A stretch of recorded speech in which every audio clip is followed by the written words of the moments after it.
I am Elias Thorne. I am 72 years old, and for the last 25 years, I have been invisible. That is what they were counting on. Last week, my daughter Chloe, my only child, tried to have me declared legally incompetent. She and her parasitic husband Chad wanted my house. They thought I was just a senile, broke old man living on $900 a month. They laughed when I walked into the courtroom. My own daughter. She giggled, pointing at my old, worn-out suit. Chad just shook his head like he was embarrassed for me. But they weren't laughing 5 minutes later. They weren't laughing when the Judge Kaplan looked up and saw my face. His own face turned white as a sheet. His hand trembled so badly he dropped his gavel. I heard him whisper to his clerk, "My God, is that really him?" My daughter's smile vanished. Nobody in that room, least of all the two people who were trying to destroy me, knew who I really was. They were about to find out. I was standing in my kitchen. The linoleum on the floor is the same pale yellow checkerboard pattern my wife Ruby picked out in 1978. It's worn through to the black foundation by the sink where she stood. It's worn through by the stove where I stand now. 45 years of steps pacing, worrying, and celebrating all etched into this floor. I was stirring a pot of lentil soup. The smell of thyme and smoked paprika filled the small, warm room. This smell. This was home. Not the four walls of this old Brooklyn brownstone, not the brick. This smell. This was Ruby. This was the soup she made when we were broke, living on love and desperation long before this neighborhood had wine bars and doggy daycares. It was the soup she made the night I came home in 1995, my hands shaking after I'd sold the algorithm. The night I told her we were richer than God.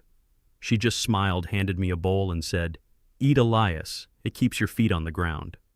My feet were firmly on the ground. I was just an old man in a worn-out cardigan stirring soup. I heard a key scrape in the lock. I didn't even turn around. They don't knock. Not anymore. The kitchen door swung open, banging against the plaster wall. I heard the thud of heavy briefcases dropped on the floor.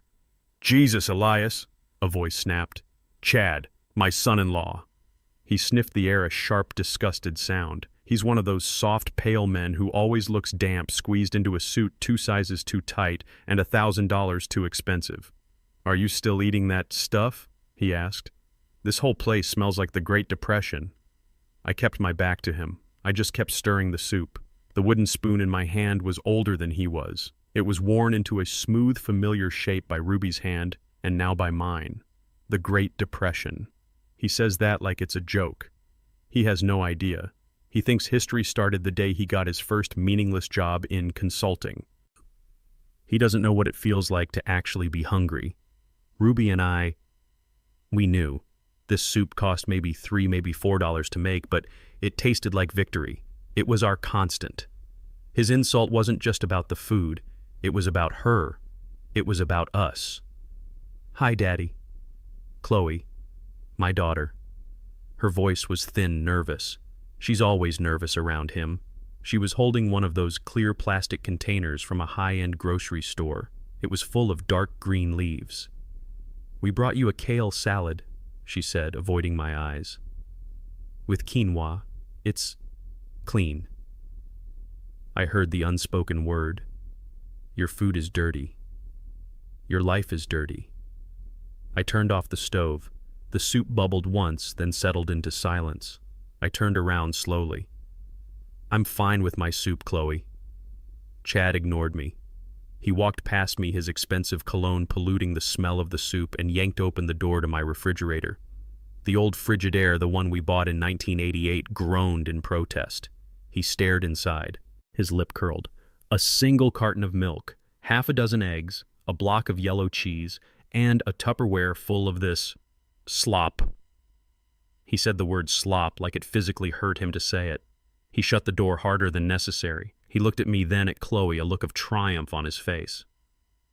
"See, this is exactly what I was talking about. He's living like a beggar. He's not capable." He turned his cold, empty eyes back to me. He wasn't just disgusted anymore. He was determined. He looked like a vulture that had finally decided the animal was weak enough to attack. "We need to talk, Elias," he said. He walked back to the kitchen table, the one Ruby and I bought at a secondhand store in 1979. He picked up his expensive leather briefcase, clicked it open, and pulled out a thick, spiral-bound folder. He didn't hand it to me. He threw it. It slid across the vinyl tablecloth and stopped right in front of me next to the salt and pepper shakers. The cover page was a glossy professional photograph of my own house. My house. "We need to talk," he repeated, his voice dropping. "About this dump." He tapped the thick folder with one fat finger. "Or, as the market calls it, a $2.5 million development opportunity. And we're here to cash in." I looked down at the glossy cover.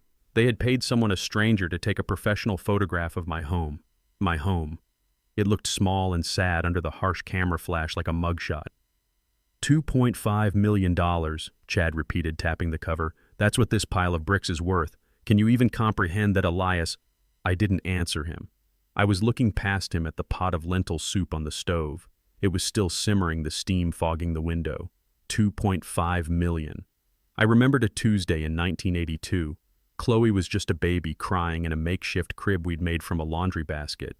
I was teaching high school math for pennies, and Ruby, my Ruby, was cleaning houses for rich folks in Park Slope, coming home with her knuckles raw and bleeding. We were so poor we split a can of tuna for dinner, and we ate this soup. We stretched one pot of this soup to last for 3 days. We were poor, yes, but we were happy. We were real.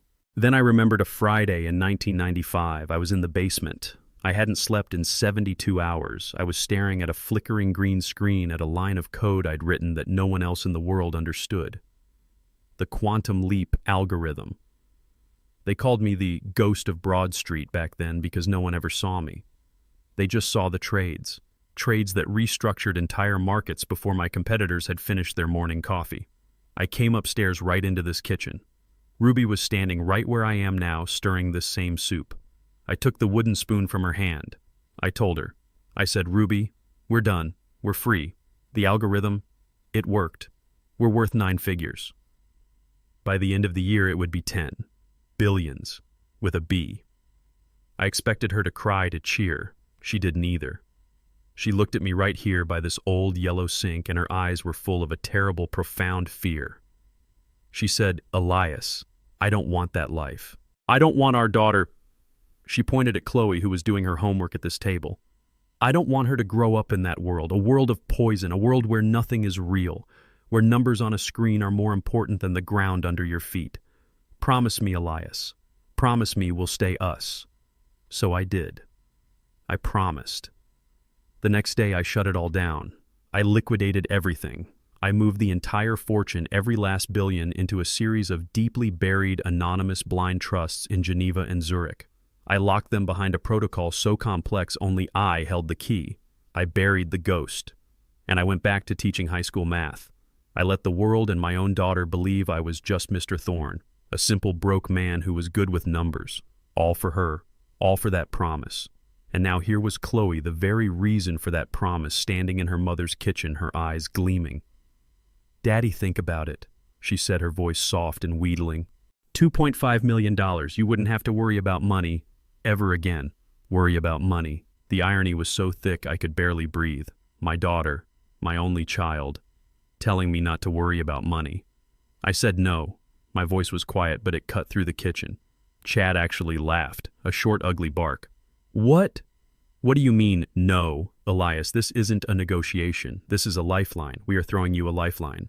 This house," I said, looking at the worn linoleum floor, "is all I have left of your mother." "Oh, spare me the sentimental garbage." Chad snapped, his face turning red. He hated being told no. "Ruby's gone, Elias. She's been dead for 5 years. This shrine you're living in is falling apart. The roof leaks. The plumbing is ancient. It's a money pit. You can't afford the upkeep." "He's right, Daddy," Chloe chimed in, stepping forward. "It's just too much for you. We just want to take care of you. We'd use the money, our money, to get you a beautiful new apartment, a place in New Jersey, all safe, no stairs. Think of it." I looked at her, my daughter.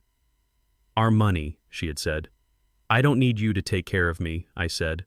"I do just fine." "Do you?" Chad sneered. He took a step closer, towering over me. He was trying to intimidate me. "Do you really fine on what, Elias? That $900 Social Security check you get every month, I've seen your bank statements. That's not doing fine. That's a tragedy, and we are going to fix it, whether you like it or not." They left.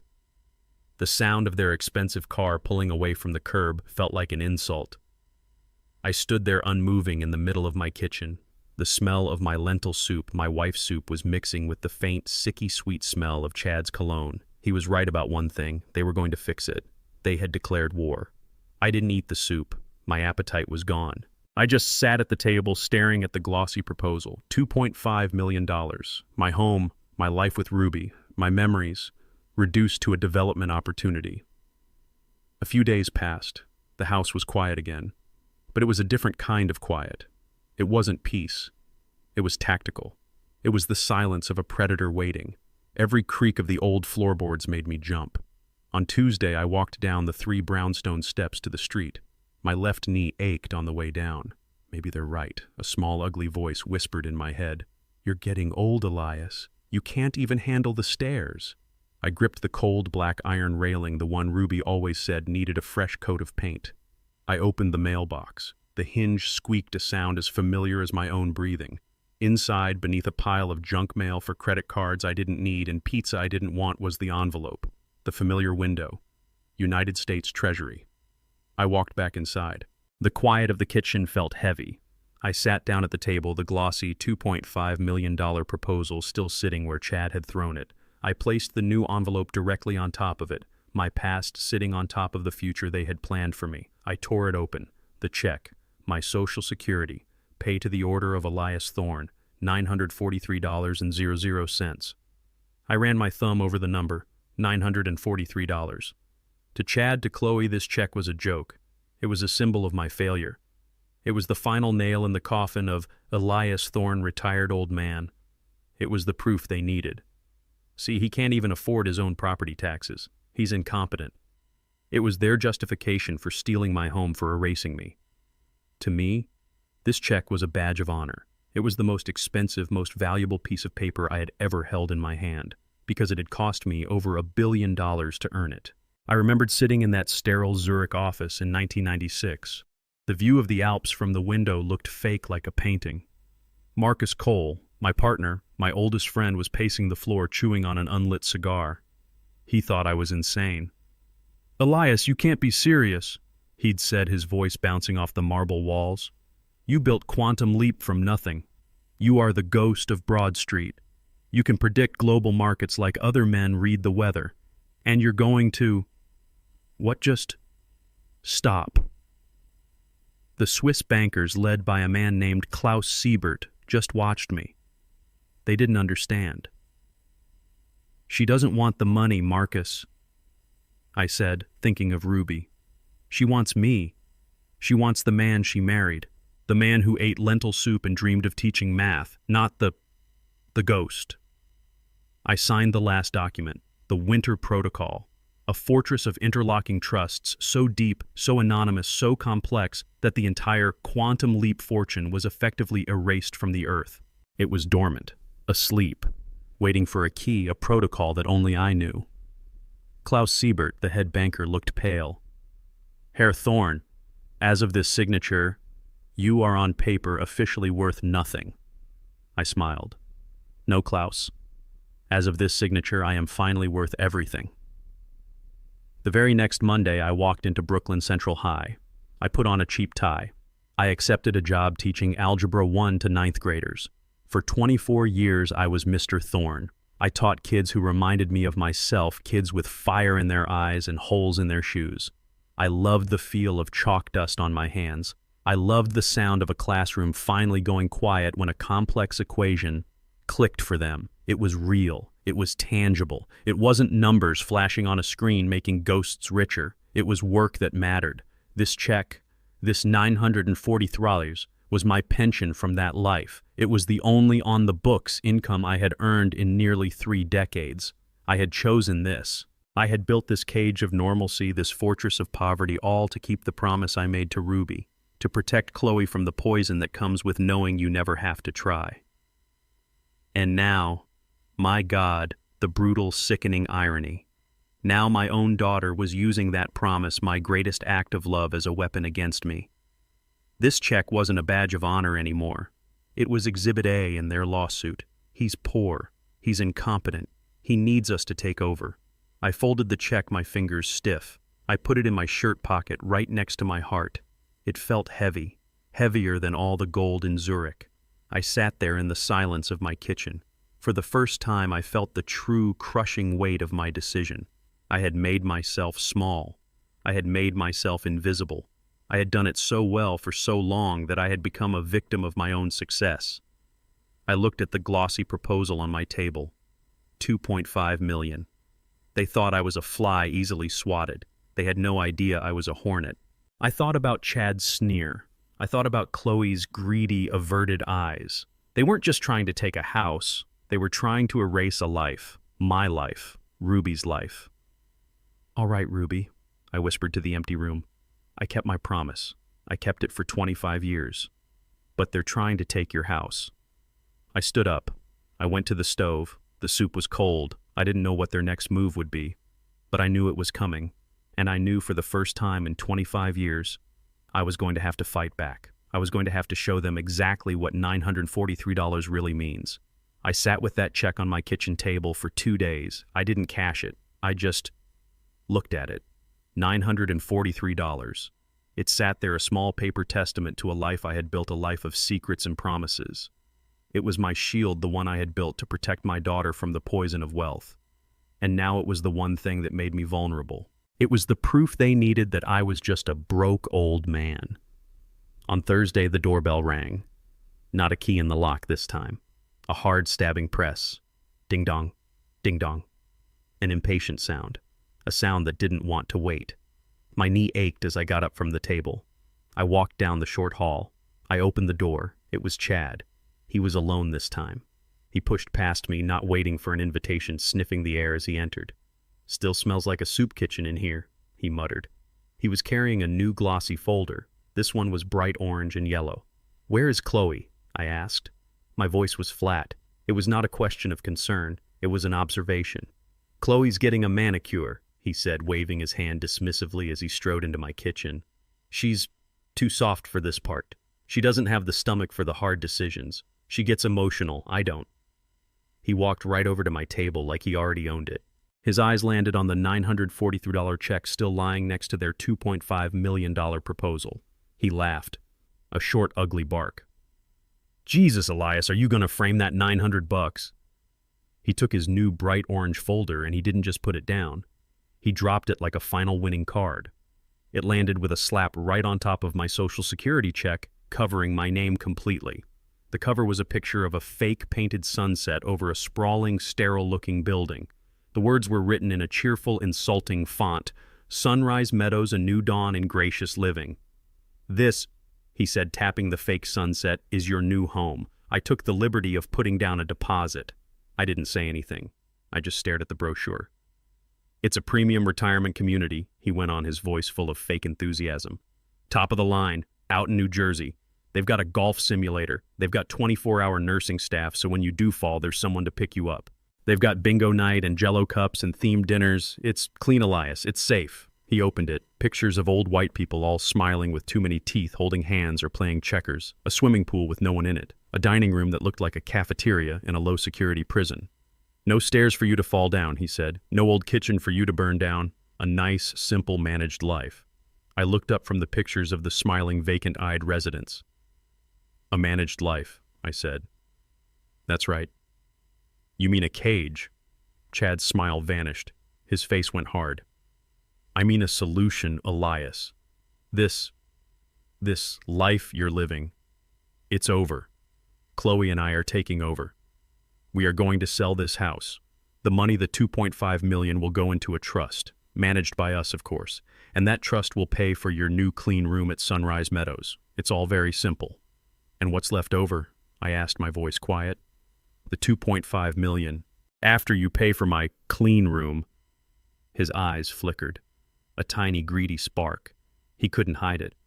"That," he said, trying to sound casual, "is none of your damn business. We're your family. We're entitled to a management fee for taking care of you."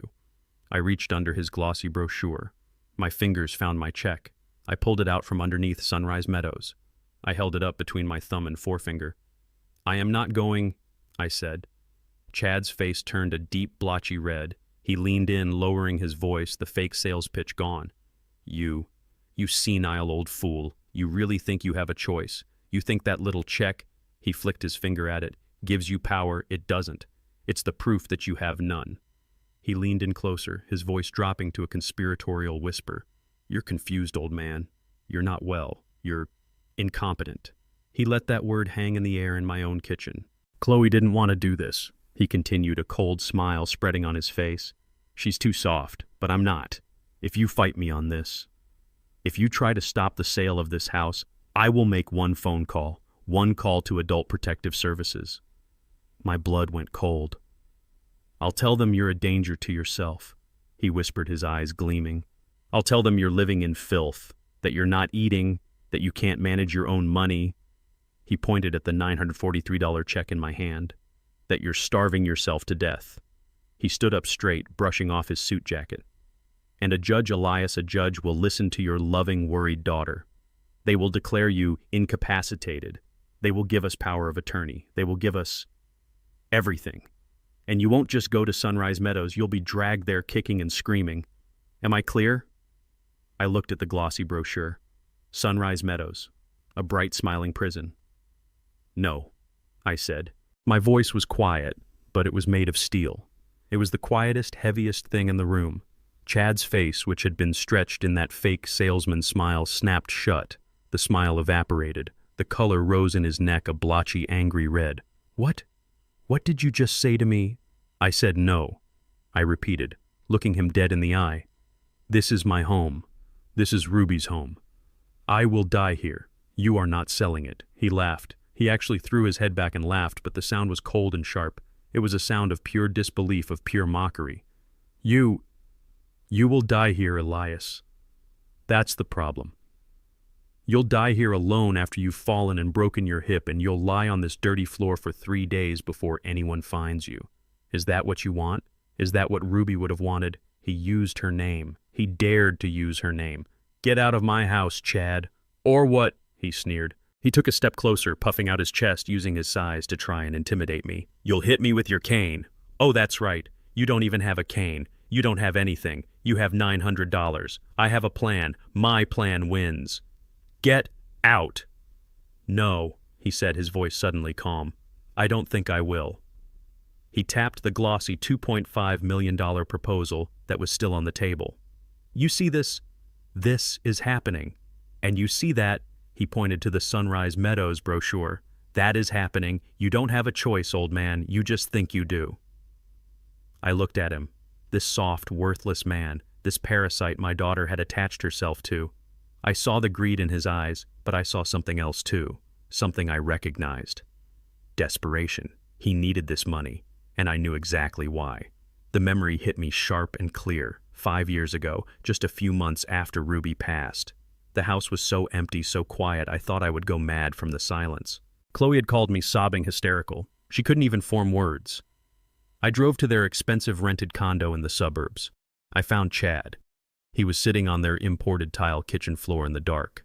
A bottle of expensive whiskey I probably paid for was empty on the granite countertop. He was a ruined man. He'd been gambling online. Stocks, futures, horses. It didn't matter. He'd lost. He'd lost big. He'd lost their savings. He'd lost his car. He was in deep to some very, very bad people. $150,000. That was the price. He got on his knees, right there on the Italian tile. This big, arrogant man on his knees, weeping like a child at the feet of the broke old father-in-law he'd always despised. Please, Elias, he'd begged. Please, they'll break my legs. They'll hurt Chloe. I'll do anything. I'll pay you back every cent. I'll be a better husband. I'll be the son you never had. Please. I looked at my daughter, her face pale, mascara running, shaking in the doorway. I did it for her. I did it to save her from this mess. I didn't have a checking account with that kind of money. Not Elias Thorne, retired teacher. I had to make a call. My first call to Zurich in 20 years. It was complicated. I had to route the money through 3 shell accounts. It appeared in Chloe's bank account as a surprise inheritance from a distant relative. $150,000. Cash. He never paid back a dime. He never mentioned it again. And a month later, I saw him driving a new Lexus. Now that same man was standing in my kitchen telling me I was the one who was irresponsible. My stare must have unnerved him because his voice got louder, angrier. "You think I'm kidding," he spat. "You think this is a game. Who pays the hospital bills, Elias?" He shouted, his face getting blotchy. "When you fall me, Chloe, with what money? The money you don't have." He was pacing now like a caged animal. He was working himself up, justifying what he was about to do. "You won't cooperate," he said, his voice dropping to that cold, dangerous whisper again. "Fine. You want to play it that way? We'll play." He pulled his phone out of his pocket. "One call, old man. One call to Adult Protective Services, APS. You know what that is." I just stared at him. "I'll tell them my senile father-in-law is a danger to himself. I'll tell them he lives in squalor." He waved his hand around Ruby's clean kitchen. "I'll tell them he's not eating, he's not taking his meds. Hell, I'll hide your meds for a few days to prove my point. I'll tell them you're confused, you're paranoid, you're having delusions. I'll tell them you're living on $900 a month and your house is falling down around you. And you know who they'll believe, Elias. You know who the nice, sensible social worker will believe." He smiled, a slow, triumphant smile. "They will believe your loving, tearful daughter and your concerned, responsible son-in-law. They will not believe the confused old man ranting about his house. They will take you out of here, Elias. They will put you in a state-run home that makes Sunrise Meadows look like the Four Seasons. And the state will appoint a conservator to manage your assets, to sell this house to pay for your care." He leaned in his face, inches from mine. His breath smelled like stale coffee and lies. "And that conservator," he whispered, "will be your loving daughter. It will be me." He straightened up, adjusting the cuffs of his expensive shirt, the shirt I paid for. "So you can sign the papers, old man, or I can make one phone call. It's your choice. But either way, I win." Chad left. He left the Sunrise Meadows brochure on my table, a bright orange scar on the worn vinyl. I stood there in the silence of Ruby's kitchen, and I heard his words echoing in the empty space. One call to Adult Protective Services. Incompetent. A danger to yourself. We will declare you incapacitated. We will take everything. He wasn't just angry. He wasn't just greedy. He was confident. He spoke with the certainty of a man who held a winning hand. He wasn't threatening a future action. He was telling me what he had already planned. He was telling me the script. His script. The one where I, Elias Thorne, the senile old fool, am dragged out of my home, while my loving daughter and son-in-law graciously take control of my $2.5 million asset. I spent the next 2 days in a fog waiting. The old house felt different. It wasn't my sanctuary anymore. It was a stage, a set. And I was the main actor, only I didn't know my lines. I swept the porch. I watered Ruby's geraniums, which were wilting in the autumn chill. I tried to live, but I was listening for the next knock, listening for the sound of Adult Protective Services. On Friday, the mail came. I walked down the steps, my knee aching. I opened the squeaking iron mailbox. Junk mail, pizza coupons, a flyer for a new yoga studio, and then I saw it. An official envelope. From the New York City Department of Finance. It was heavier than it should be, and through the little window I could see a flash of bright red paper. My heart didn't sink. It just went cold. I walked back inside. I sat down at my kitchen table. My hands were perfectly steady. I looked at the envelope. I looked at Chad's orange Sunrise Meadows brochure. I tore the envelope open. My property tax check, the one I had written and mailed myself 2 weeks prior, fell out onto the table. Stapled to it was a pale red slip of paper. A violation notice. And at the bottom, stamped in aggressive accusing ink, were 2 words: insufficient funds. I stopped breathing. Impossible. That word, impossible. It felt small. It was the word of a mathematician, and this was not math. This was malice. I stared at the check. My own signature, my own handwriting, drawn on my Chase checking account. This was my normal account. When I retired 25 years ago, I had to build a new life, a real one. Elias Thorne, retired teacher. This Chase account was the cornerstone of that life. It was the only bank account Chloe or anyone knew I possessed. It was the account my $943 Social Security check was deposited into. It was the account I used to pay the light bill, the water bill, the property taxes. I am meticulous. I am a man of numbers. I built an empire on numbers. I know how to balance a checkbook. I always keep a rolling balance of $30,000 in that account. Always. It's funded from a simple, uninteresting bond dividend. It's my rainy day fund. It's my normal life fund. I had checked it just last month. It was there. $30,212. Insufficient funds. The words on the page started to blur. He can't manage his own money. Chad's voice. He's confused. He's not well. This wasn't an accident. This wasn't a bank error. This was the first move in his game. They wanted this to happen. They needed this to happen. They needed a paper trail. They needed proof that I was incompetent. My hands started to shake. Not from age. From a rage so cold, so pure it felt like ice water in my veins. I pushed the chair back. The legs scraped against the linoleum. I walked into the small living room to the old heavy oak desk in the corner. Ruby's desk. I sat down. I turned on the old Dell computer. It was a dinosaur, something I'd bought at a yard sale 10 years ago. It whirred and groaned, taking an agonizing 3 minutes to boot up.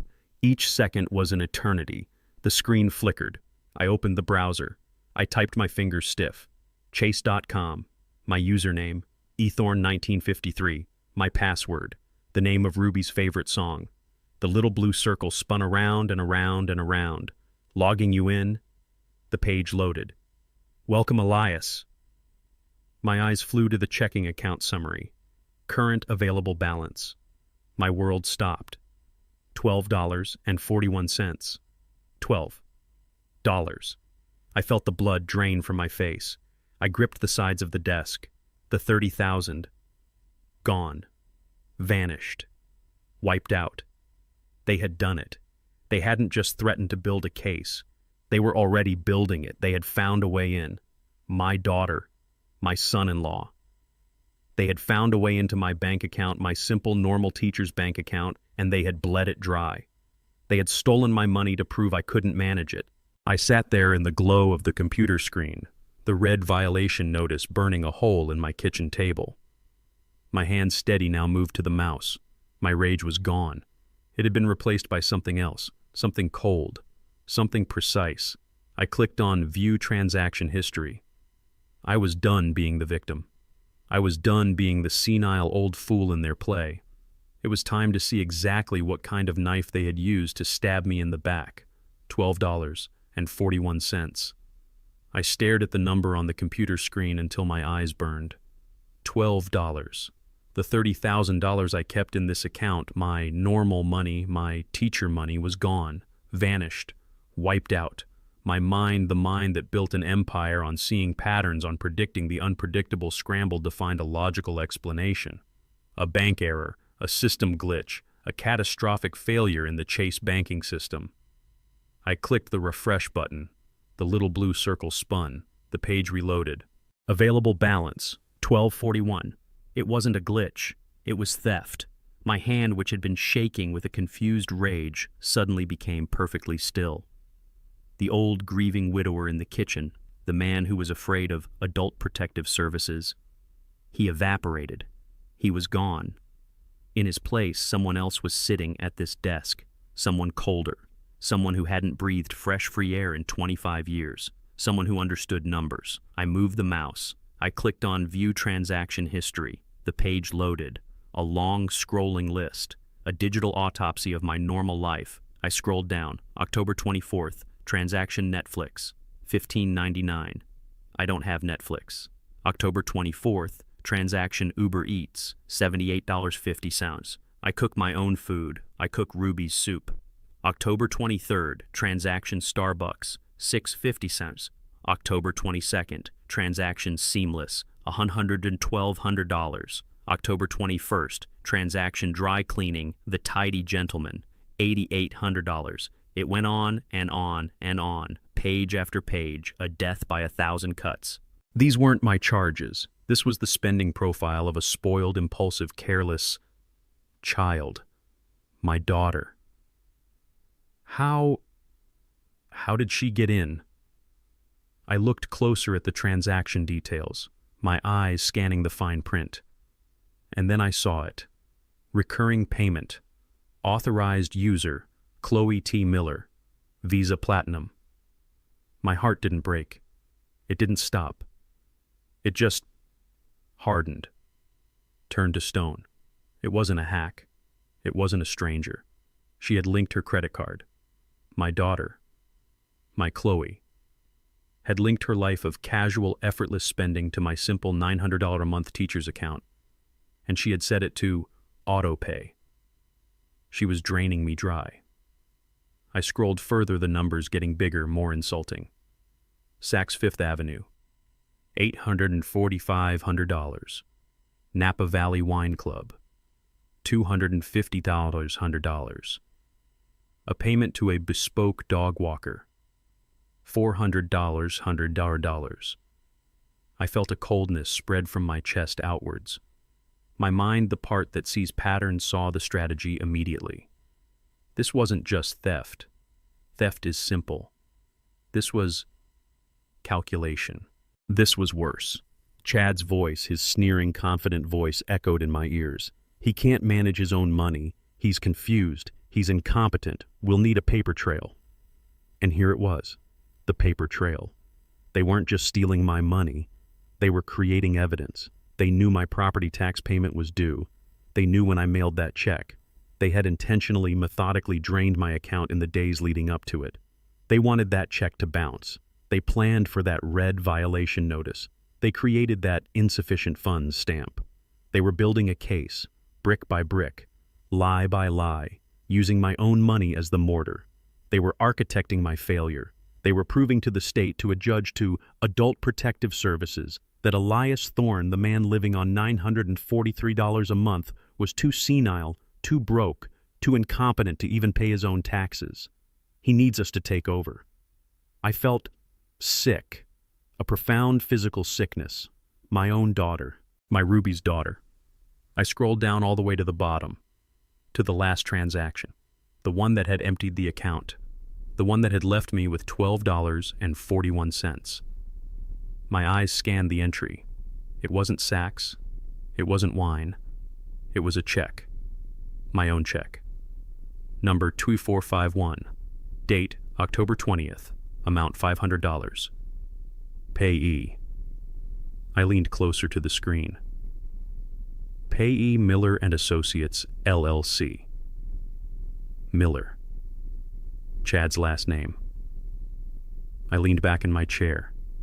A smile, a thin, cold, humorless smile touched my lips. It wasn't a smile of joy. It was the smile a skull gives. Miller and Associates. A law firm. A $500 retainer fee. They had hired the lawyer to sue me. With my own money. They had paid for the gun to execute me. With the change they found in my pocket. My rage was gone. It had been burned away, leaving behind something pure and cold, something precise. I closed the browser. I turned off the computer. The old machine whirred and clicked into silence. I sat there in the quiet living room in the house my wife had loved. Chad thought he was playing checkers with a confused old man. He had no idea. He had just declared war on a grandmaster. After I saw the $500 charge to Miller and Associates, I turned off the computer. I didn't call the bank. I didn't call my daughter. I walked into the kitchen. I saw the bounced tax notice on the table next to the Sunrise Meadows brochure. I took them and I put them in the drawer. Then I sat down in my armchair, the one Ruby loved, and I waited. The silence in the house was different now. It was no longer the empty, grieving silence of a widower. It was the electric, thrumming silence of a chessboard moments before the first move. I knew they weren't just threatening me anymore. They weren't planning. They were executing. The bank fraud, the bounced check, that was the opening salvo. That was the paper trail Chad had boasted about. Now they needed the follow-up. They needed the concerned third party. I waited for 2 days. I slept in my chair. I ate cold soup from the pot. I just listened. On Monday morning, just after 10, it came. Not a key in the lock, not Chad's impatient jabbing ring of the doorbell. It was a sharp, professional rap, rap, rap on the solid wood of my front door. It was a knock that didn't ask for entry, it demanded it. It was a knock that had the weight of an institution behind it. My heart didn't pound, my hands didn't shake. I felt a cold, calm clarity settle over me. I stood up, my knee didn't even ache. I walked down the short hall, the floorboards groaning under my feet. I turned the deadbolt. I opened the door. And my world, the little quiet, simple world I had built for 25 years, ended. My daughter Chloe was standing on the top step. She was twisting the strap of her expensive handbag, her eyes red and puffy, staring at her feet. She was playing the part of the grieving daughter perfectly. Next to her looming was Chad. He had his hands clasped in front of him, his face set in a mask of fake somber concern. He looked like a bad actor playing a preacher at a funeral. And standing between them, slightly in front, was a woman I had never seen before. She was in her late 50s with tired eyes and graying hair pulled back into a bun so tight it looked like it hurt. She wore a cheap beige polyester pantsuit, and she held a thick, worn-out clipboard against her chest like a shield. Her expression was one of professional indifference. She had a job to do, and I was just another file. She looked at me, then down at her clipboard, then back at me. "Elias Thorne," she asked. Her voice was flat, bureaucratic. I said. "My name is Ms. Perkins," she said. She didn't offer a hand. "I'm a senior case manager with the New York City Adult Protective Services. May we come in Adult Protective Services?" The words hit me. Not with shock, but with a dull cold. Finality. He had actually done it. The threat he'd whispered in my kitchen wasn't a bluff. It was a promise. This was the second move. I looked at Chad. He was still wearing that mask of deep paternal worry. But his eyes were gleaming. He was enjoying this. "APS," I said, my voice sounding hollow in my own ears. "We received an anonymous report, Mr. Thorne," Ms. Perkins said, her eyes already scanning the hallway over my shoulder, taking notes on the peeling paint by the doorframe. "The report alleges unsafe living conditions, potential self-neglect, and financial exploitation." Financial exploitation. The irony was so thick, so poisonous, I almost laughed. "But, Daddy," Chloe finally spoke, her voice thick and wet with practiced tears. We're just so worried about you, Daddy." She reached out a trembling hand as if to touch my arm. I flinched. I couldn't help it. I pulled my arm back as if her hand was a hot coal. Chad saw it. He immediately jumped in. "See, Ms. Perkins? See what I mean? He's agitated, he's paranoid, he's not himself. This is what we've been dealing with for months." I looked at him. I looked at this parasite, this man whose gambling debts I had paid, this man who was using my daughter as a weapon. And as my eyes met his, he couldn't help himself. A tiny, almost invisible smile lifted the corner of his mouth. It was a smile of pure, unadulterated triumph. And then he did something else. He turned his head slightly as if to look at a car passing on the street. And under his breath, just loud enough for me to hear, he began to whistle, a low, tuneless, cheerful sound. The whistle of a man who had just hit the jackpot. The whistle of a man who believed he had already won. That sound, that lazy, arrogant whistling sound. It cut through my shock. It burned away my grief, and it left behind something hard and cold and forged in ice. "This is an intervention, Daddy," Chloe sobbed. "We're here to help you." "Help," I repeated. The word felt like a stranger in my mouth. "Mr. Thorne," Ms. Perkins said, her voice sharp, all business. "I need you to let us in. This is an official assessment. If you refuse entry, I will be legally obligated to return with a police escort. Do you understand?" I looked at her tired, judgmental eyes. I looked at my daughter's fake tears. I looked at Chad's triumphant, whistling face. They had set the board. They had made their move. I stepped back from the door. I pulled it open wide. "Come in," I said. My voice was calm. "Let the game begin." Giong Elias 72 Toilan Lung Vadan Tep. Ms. Perkins stepped into my home. Her shoes, practical and worn, clicked on the old hardwood floor of the hallway. Chloe and Chad followed her in. My daughter was already dabbing at her eyes with a wadded-up tissue. She was playing her part. Chad stood behind her, a hand on her shoulder, his face a perfect mask of somber, pained concern. He was the director of this entire sick play. Ms. Perkins' eyes were not cruel. They were blank. They were the eyes of a person who has seen too much and now sees nothing. She was a bureaucrat. I was a file. Her eyes immediately began scanning for flaws. She didn't see the photo of Ruby and me on our wedding day. She didn't see the small hand-painted growth chart on the doorframe marking Chloe's height from age 2 to 12. She saw the crack in the plaster. She saw the scuff mark on the baseboard. She saw the peeling paint on the window ledge. "Right," she said, clicking a cheap ballpoint pen. She held her clipboard like a shield. "Mr. Thorne, I'm going to have to ask you a few routine assessment questions, just to get a baseline." She looked up at me. "Can you tell me today's date, please?" The question hung in the air, the classic simple demeaning test.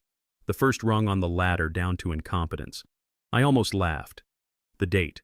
I could have told her the date. I could have told her the prime rate, the current price of gold, and the orbital velocity of Mars. The mind they thought was failing was a steel trap. It was the only part of me that was still working perfectly. But I looked at Chad. He was watching me. His eyes were wide with fake concern, but behind them he was willing me to fail. And in that instant, I made a choice. If they had written a script for me, I would read my lines. I paused. I let my eyes drift to the ceiling as if searching. "The date," I repeated. I made my voice sound thin, confused. "Well, it's October, isn't it? The leaves are falling." A tiny, perfect sob escaped Chloe's lips. "Oh, Daddy." Chad tightened his grip on her shoulder. "It's all right, honey. See, Miss Perkins, this is what we mean. He's slipping." Ms. Perkins made a note on her clipboard, a small, decisive check mark. Click. "It is Monday, October 25th, Mr. Thorne," she said, her voice flat. "Do you know who the President of the United States is?" "Of course," I said with a flash of what I hoped looked like senile irritation. It's that fellow, the one on the news." I waved my hand vaguely. Click. Another check mark. "Let's move to the kitchen, shall we?" she said. She was already ticking off boxes in her head, cognitive decline evident. She led the way. She walked into my kitchen, Ruby's kitchen, as if she already owned it. Her eyes immediately landed on the pot of cold lentil soup on the stove. Chad on cue stepped forward. "This is what he lives on," he said, his voice dripping with false sorrow. "We bring him fresh food, healthy food, kale salads, quinoa, but he won't eat it. He just eats this brown slop. He's starving himself, Miss Perkins." "I am not starving," I said, my voice quiet. "I like my soup." Ms. Perkins just looked at the pot with disgust. The report mentioned concerns about basic sanitation, nutrition. She turned her eyes scanning, and then she fixed on the refrigerator. My heart didn't beat faster. It just stopped. It went cold and hard in my chest. This was it. This was the scene they had written. She walked to the refrigerator. She pulled the handle. The old Frigidaire groaned in protest as the seal broke. A small cloud of cold air escaped. She stood there just looking. At the half-dozen eggs, the block of yellow cheese, the Tupperware of leftover soup, and the carton of milk. My mind flashed back. Chad, last week. "Just dropping off some basics for you, Elias. Milk, eggs, don't want you to have to go to the store." He'd been so helpful. He'd even put them away for me. My God. He didn't just find the evidence, he planted it. Ms. Perkins reached in. Her hand with its unpainted nails closed around the white and red milk carton. She pulled it out. She held it up to the light, turning it in her hand, her eyes searching for the one thing she knew she would find. Her finger found the date stamp. She squinted. "Mr. Thorne," she said. Her voice was cold, final, the voice of a judge passing sentence. "This milk, it expired on October 15th. She said it loud for the record. "Today," she continued, looking right at me with a cold professional pity, "is October 25th. This milk is 10 days past its expiration date." Chloe gasped, a sound of perfect rehearsed horror. "Oh my God, Daddy. You've been drinking this. You could die." "Have you been drinking this, Mr. Thorne?" Ms. Perkins demanded. I looked at the milk. I looked at Chad. His face was a mask of perfect, profound sadness. He was a brilliant actor. I hadn't noticed," I whispered. Click, click, click. The sound of her pen on the clipboard was the sound of my life being signed away. "We try, Ms. Perkins," Chad said, his voice thick with fake emotion. "God knows we try. We bring him fresh food, but he forgets. He's a danger to himself. We told you. We're so terrified we're going to get a call that he's dead in here." Ms. Perkins put the milk carton down on the counter like it was a piece of biohazardous waste. She looked from the expired milk to me, and I saw in her eyes that the decision was made. The bounce check, the confusion over the date, and now the proof of self-neglect. The paper trail was complete. "I see," she said, her voice grim.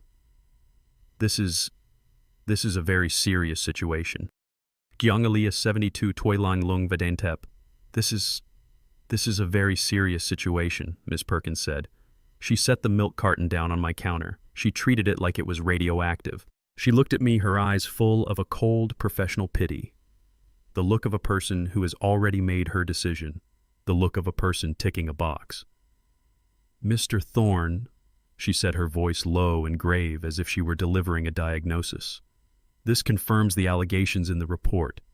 This is severe self-neglect." Chloe, my daughter, let out a perfectly timed, heart-wrenching sob. She hid her face in her hands. Chad, my son-in-law, rushed to her side, wrapping his arms around her. Shh, honey, it's okay.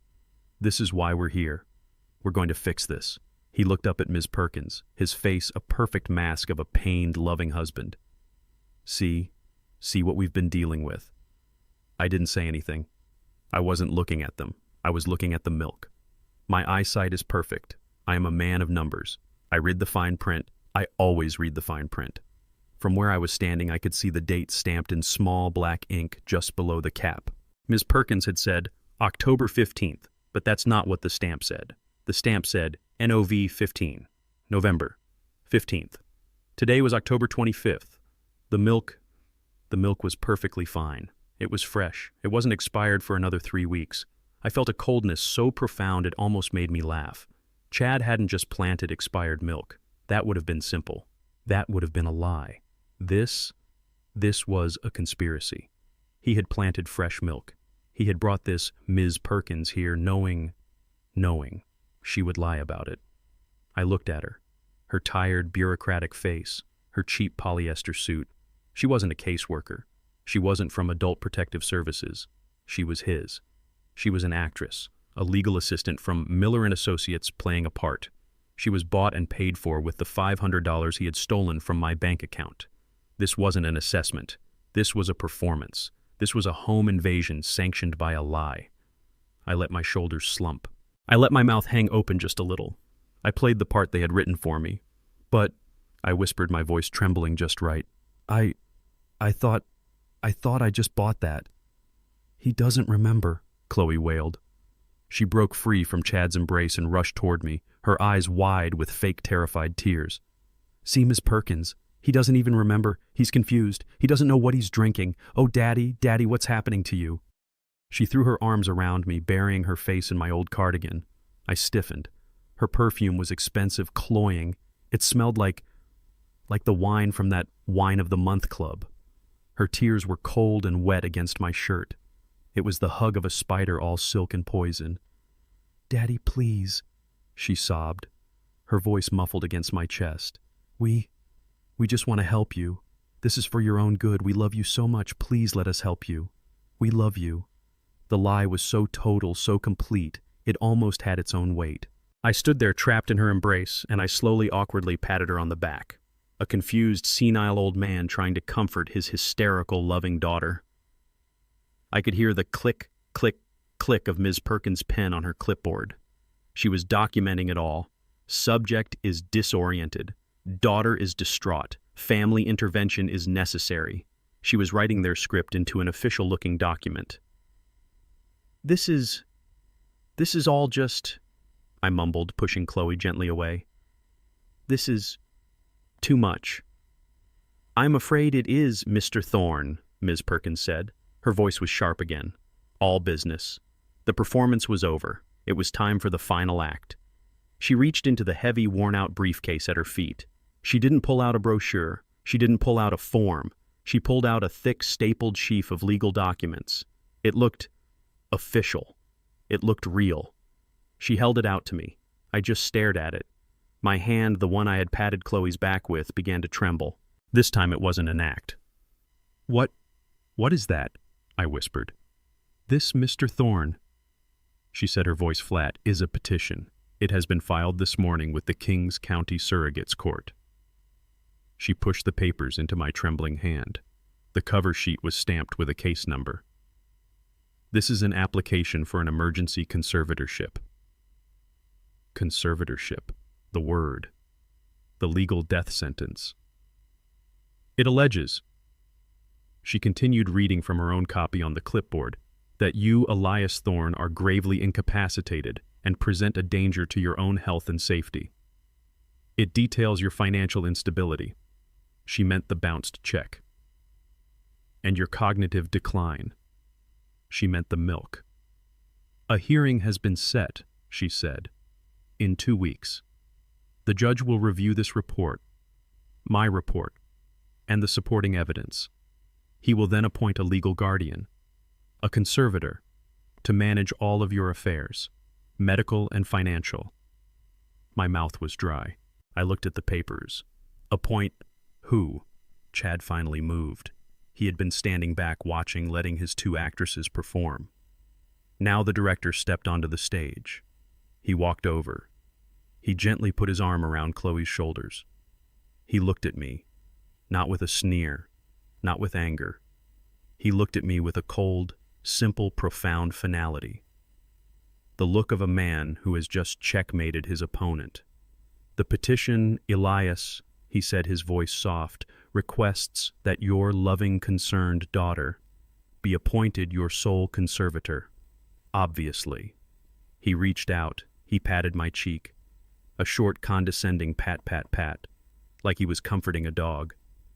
It's over, old man, he whispered so low that only I and the cold, silent kitchen could hear. Show's over. The front door clicked shut. The sound was soft, almost gentle, but in the silence of my house it sounded like a vault door being sealed, like the final heavy thud of a coffin lid closing. They were gone. I was still standing in the middle of the kitchen. I was alone. The cheap stapled sheaf of papers was still in my hand. It felt impossibly heavy, like it was made of lead. The top page was stamped with a case number from the Kings County Surrogates Court, application for an emergency conservatorship. I walked slowly like a man moving underwater to the kitchen table. The Sunrise Meadows brochure was still there. The bounced tax notice was still there. All the pieces of their sick, careful game. I sat down. My knees buckled and I just fell into the chair. The sun was setting. The warm, late afternoon light that Ruby always loved. It was fading. The kitchen was growing dark. I didn't turn on a light. I just sat there in the growing shadows and I stared at the papers in my hand. Petitioner Chloe Thorne Miller. My daughter. My Chloe. My baby girl. The one I taught to ride a bike on this very street. The one whose hand I held when she got her tonsils out. The one whose picture, smiling in a graduation cap, was sitting on the mantelpiece in the next room. Respondent Elias Thorne. Respondent. Not daddy, not father. Respondent. A legal term. A name for the enemy. The person on the other side. The problem to be solved. They were trying to erase me. This wasn't just about selling a house. This wasn't just about $2.5 million. This was about deletion. They were trying to legally, medically, and financially unplug me from the world, to turn me into a ghost before I was even dead, to make me a non-person, a ward of the state with my own daughter holding the strings. My mind kept replaying the scene over and over. The lie. The milk. I could see the date clear as day in my mind's eye. NOV 15. November 15th. And that woman, that Ms. Perkins, she had looked me right in the eye and said October 15th. She had lied. It wasn't a mistake. It wasn't a misunderstanding. It was a lie. A cold, calculated, rehearsed lie. And Chloe had known. She had seen the fresh milk. She knew it was fine. And she had still played her part. The gasp, the "oh my God, Daddy," the fake terrified tears, the hug, that hug. I could still feel the dampness of her crocodile tears through my cardigan. I could still smell her expensive, suffocating perfume. It was the hug of a spider, not a daughter. A performance designed to be seen by their paid actress, to be written down in a report. Subject is disoriented. Daughter is distraught. They had built this, all of it. The bounced check from my bank account which they had drained, the planted fresh milk which they had lied about, the paid imposter posing as a city official. This wasn't just greed. This was evil. It was a conspiracy of two people, my own flesh and blood, to have me declared insane. All for money. All for a house. I looked down at my hands resting on the legal papers. They were old hands, brown spots, raised veins, the hands of a 72-year-old man, the hands of a math teacher, the hands that had held my dying wife. And in a life so long ago I could barely remember it, they were the hands that had built an empire from nothing, the hands that had moved markets, that had played a game so big, so complex, that men like Chad were just dust. I had hidden that man. I had buried him 25 years ago for Ruby, for her, for Chloe. I had kept my promise. I had lived a small, quiet, honorable life. And this was my reward. My own daughter, suing me. My own daughter trying to prove I was crazy so she and her parasitic husband could steal my home. I sat there in the dark. The kitchen was cold now. The sun was gone. There was no more shock. There was no more confusion. The part of me that was Daddy, the soft, grieving, vulnerable part, that part had died in the last 5 minutes. It had been executed right here at this table. I felt the grief, a cold, heavy stone, settle in my stomach. But underneath the grief, something else was moving, something cold, something hard, something that had been asleep for a very, very long time, something precise. I looked at the application for an emergency conservatorship. I read the name of the law firm at the bottom. Miller & Associates, LLC. The $500 retainer fee. They had built their case. It was sloppy. It was arrogant. It was built on lies that could be proven. I picked up the legal papers. I ran my thumb over the cheap staple. "All right, Ruby," I whispered to the empty dark room. I tried. I kept my promise for as long as I could. I stood up. I walked out of the kitchen. I walked past the picture of my smiling graduate daughter, and I didn't feel a thing. I walked to the back of my closet, the one that smelled like old wool and cedar. I reached behind the rack of my old, worn-out teacher's suits. My fingers found the loose panel in the wall. It was time to make a phone call. It was time to wake the ghost. I sat there in the dark. The papers felt slick and cold in my lap. Application for an emergency conservatorship. The words looked obscene in the faint moonlight coming through the kitchen window. My house was dead silent. But it wasn't empty. It was full of ghosts. The ghost of Ruby laughing at this table. The ghost of a little girl, Chloe, doing her homework on the linoleum floor. The ghost of the man I used to be. The silence was a thick, suffocating blanket. I couldn't breathe. I stood up. My legs felt heavy, like they were moving through wet cement. I walked out of the dark kitchen and into the even darker living room. I didn't turn on a light. I knew where everything was. My feet knew the path. I stopped in front of the fireplace. On the mantel next to my old Teacher of the Year award from 1998 was the picture. My fingers, trembling slightly, reached out and found the cold silver frame. I picked it up. It was Ruby. It was taken, God, must be 30 years ago. Right here in this house. She was standing in the backyard by her rose bushes. She was wearing a simple yellow dress. She was laughing, her head thrown back, her eyes full of a life so bright it hurt to look at even now. I ran my thumb over the cold glass over her smiling face. "Ruby," I whispered to the empty room. My voice was a dry, cracked sound. "Ruby, what did I do wrong?" I stared at her laughing face in the dark.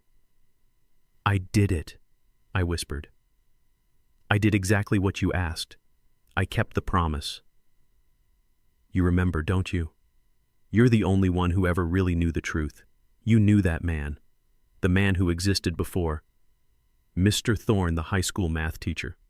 You knew the man from 1995. I wasn't just a teacher, was I, Ruby? I was something else. They had a name for me back then. On Wall Street. In the quiet, windowless rooms where the real money moved, where billions were just numbers on a screen. They called me the Ghost of Broad Street. I let out a short, cold laugh that sounded like a bark. A ghost. That's what I was. Because no one ever saw me. No one knew my name. I was just a whisper, a rumor, an African-American man in his 40s who, according to the world, didn't exist. I wasn't at their parties. I wasn't in their newspapers. But my numbers existed. My trades existed. Quantum Leap Capital. That's what I called it. It sounds grand, doesn't it? It was just me and Marcus Cole and a bank of humming servers in a rented concrete bunker of an office out in Queens where the rent was cheap. Marcus was the face, the loud, brilliant, charming lawyer who went to the meetings. And I was the brain. I was the ghost. I was the man in the basement staring at the code. I wrote it, Ruby. I wrote the algorithm, the first real high-frequency trading algorithm. Before anyone else, it was beautiful. It was pure math.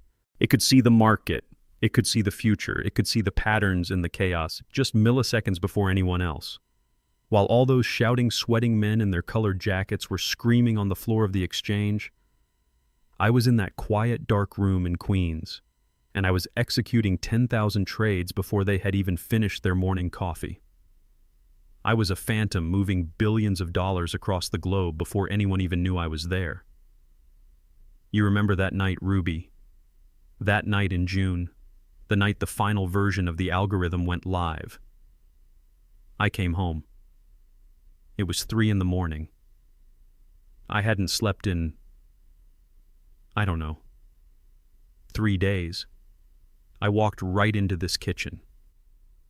You were here waiting for me. You were sitting right at that table in your bathrobe. My hands were shaking. I couldn't even speak. I turned my laptop around, the one I carried with me like it was my own heart. I just showed you the screen.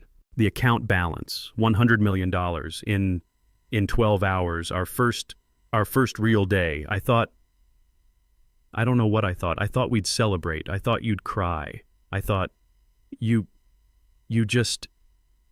looked at the screen. You looked at that impossible number, and you did cry, but not tears of joy. It was terror, a fear so deep, so profound. It scared me more than any market crash. You put your hand over the screen like you were trying to block a light that was burning you, and you looked at me. And I will never forget your eyes. You said, "Elias, this is poison." That's what you said. This isn't money. This is a disease. This is a sickness. I don't want this in my house. I don't want this thing near our daughter. You were right. God, you were always right. You saw it. You saw what it was. You saw what it would do. You saw that it would rot people from the inside out. It would make them like him. It would make them like Chad. It would make them like Chloe. I held the photograph tighter. I could feel the cold edge of the silver frame biting into my palm. I was sitting in the dark, a 72-year-old man weeping, not for myself, but for the woman in the picture, for the promise I made her. I stared at Ruby's face in the silver frame. Her laugh, frozen in time, felt like a judgment. "You were so scared, Ruby," I whispered to her. "I'll never forget your eyes that night. You weren't impressed by the 100 million. You were repulsed." "This isn't us, Elias," you said. You walked right over to me right here in this living room, and you put your hands on my chest right over my heart. Your hands were still rough from cleaning those rich people's houses. "This," you said, "is a disease. I've seen what this does to people. I clean their houses. Remember, I see the rot, the dead eyes, the children who are just empty, spoiled things." You turned and you looked at Chloe. She was asleep on the sofa, just a little girl 8 years old, her homework splayed out around her. "I will not," you said, and your voice was like iron. I will not let that sickness touch her. I will not let her become one of them. I don't want her to grow up in a world where nothing is real, where she never has to try, where everything is just given to her. You turned back to me, your eyes full of tears, but not weakness. They were full of a terrifying strength. I didn't fall in love with a ghost, Elias, you said. I fell in love with a math teacher, a brilliant, kind, goofy man who loved numbers. I didn't fall in love with Quantum Leap Capital. I don't want that name in my house. You grabbed my hands. Promise me, Elias. Promise me you'll stop. Promise me you'll come home. Let's just be us. She was right. She was always right. She saw the future. She saw that this money, this river of digital poison, would eventually drown us. It would drown our daughter. So I made the promise. I looked at her, my brilliant wife, my moral compass, and I said, okay, just that. Okay.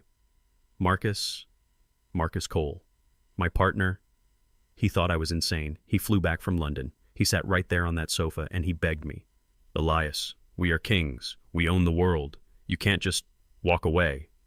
This is $1 trillion algorithm, not 1 billion, 1 trillion. I just shook my head. I made a promise, Marcus. He stared at me. He was the only one who understood. He was my oldest friend.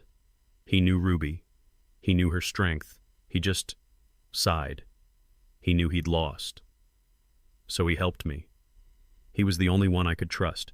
It took 6 months. 6 months of the most complex financial maneuvering in history. We didn't just sell Quantum Leap. We sank it. We scuttled it like a ghost ship. I flew to Zurich. I sat in a cold white room that smelled like old money and sterilization with Klaus Siebert and his team of Swiss bankers. They were pale. They looked at me like I was a madman. I instructed them to create the Winter Storm Protocol, a fortress of anonymous interlocking offshore trusts, so deep, so dark, so encrypted, that the entire fortune, billions of US dollars, was essentially erased from existence. It wasn't in my name. It wasn't in any name. It was just frozen, dormant, waiting for a key, a protocol, a series of codes and passwords that existed only in my mind and in a single sealed envelope in Klaus Siebert's vault. It was locked away. All of it. The poison was contained. I flew home. I came back to this house. We sold everything else. The penthouse in Manhattan we'd never even slept in.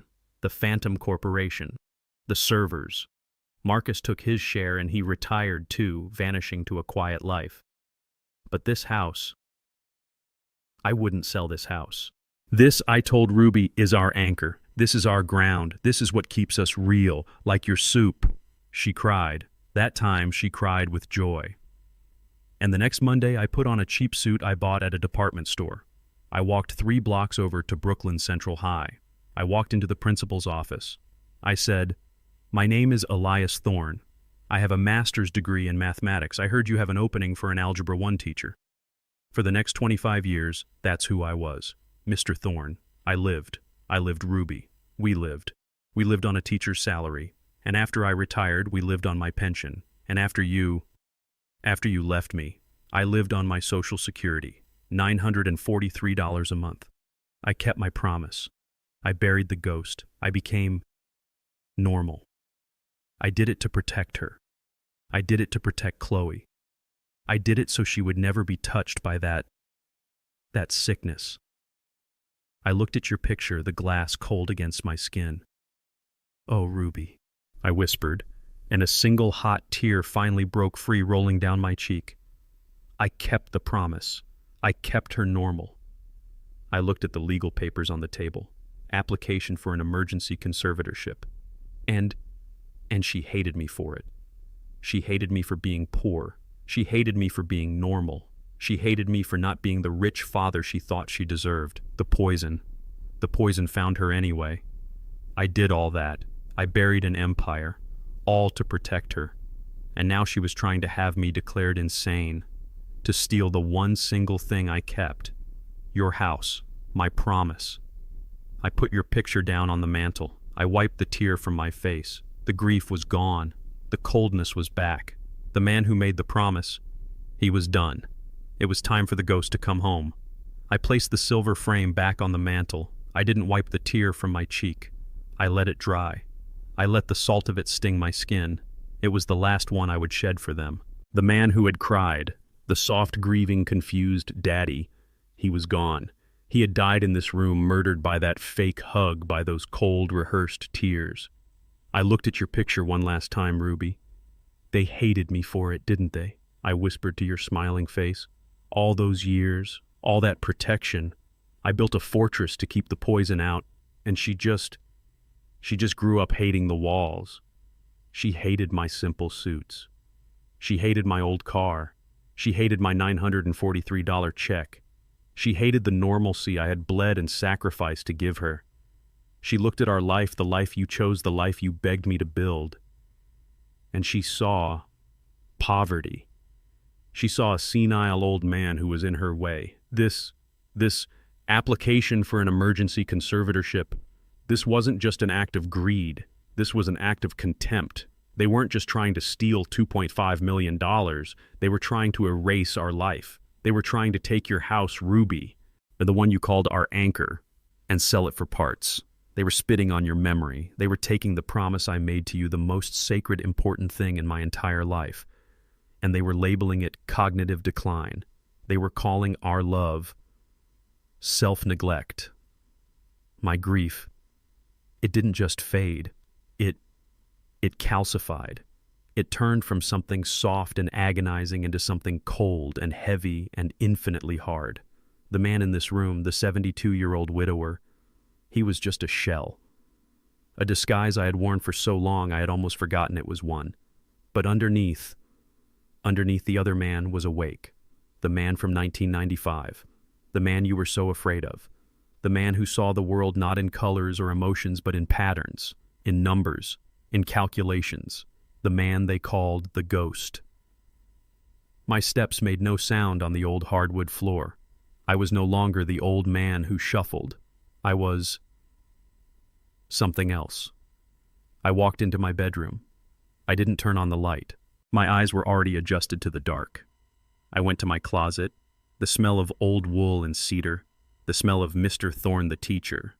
I pushed aside the cheap, worn-out suits I'd bought at the department store, the old cardigans with the patched elbows, the relics of the life I had promised to live. I reached my hand into the dark back corner. My fingers brushed against the smooth, painted wood of the closet wall.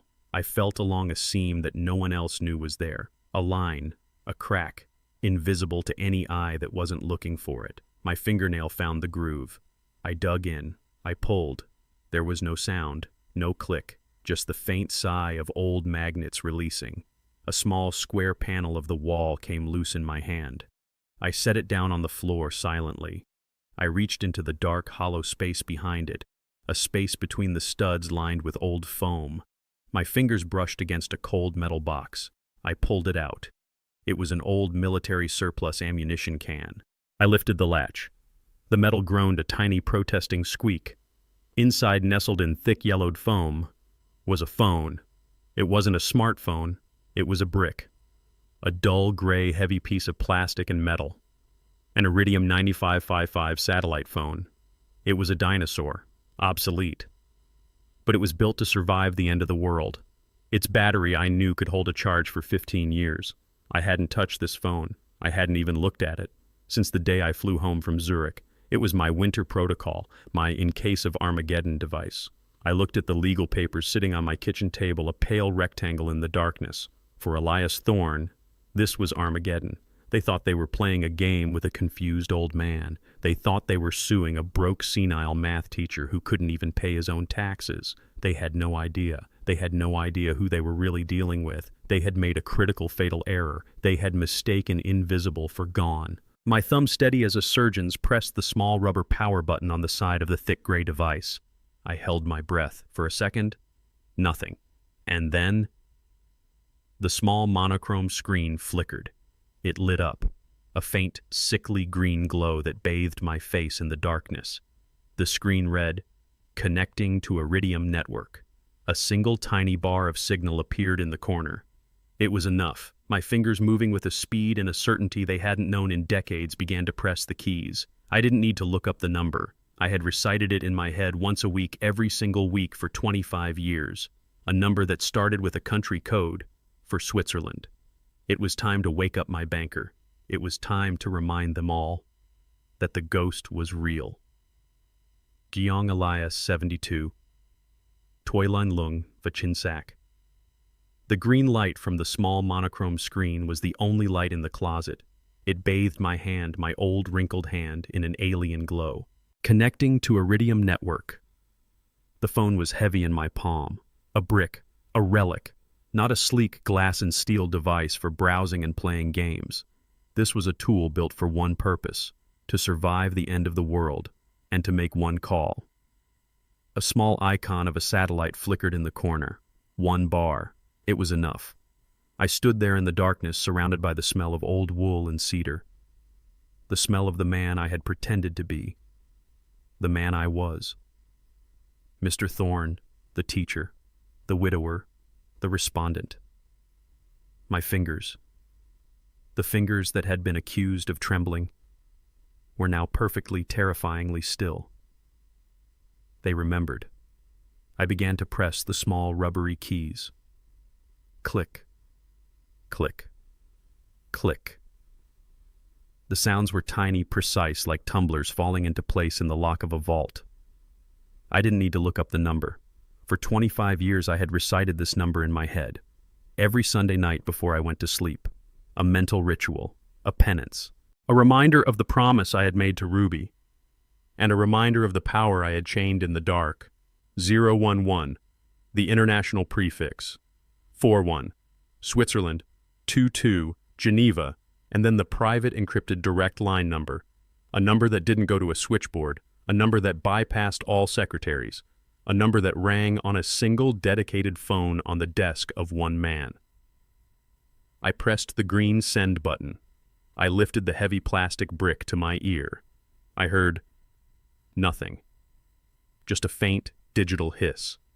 The sound of a signal being beamed 485 miles into the blackness of space, hitting a satellite in low Earth orbit, and being beamed 485 miles back down to a small green country surrounded by mountains. I waited. 1 second. 2 seconds. My own breathing sounded harsh and loud in the small dark closet. What if he was gone? Retired. Dead. It had been... God, it had been 17 years since my last status confirmation call. 25 years since I had given the original order. Then, a brrring. A faint European-sounding ring. Brrring. It rang a second time. Brrring. On the third ring, a click.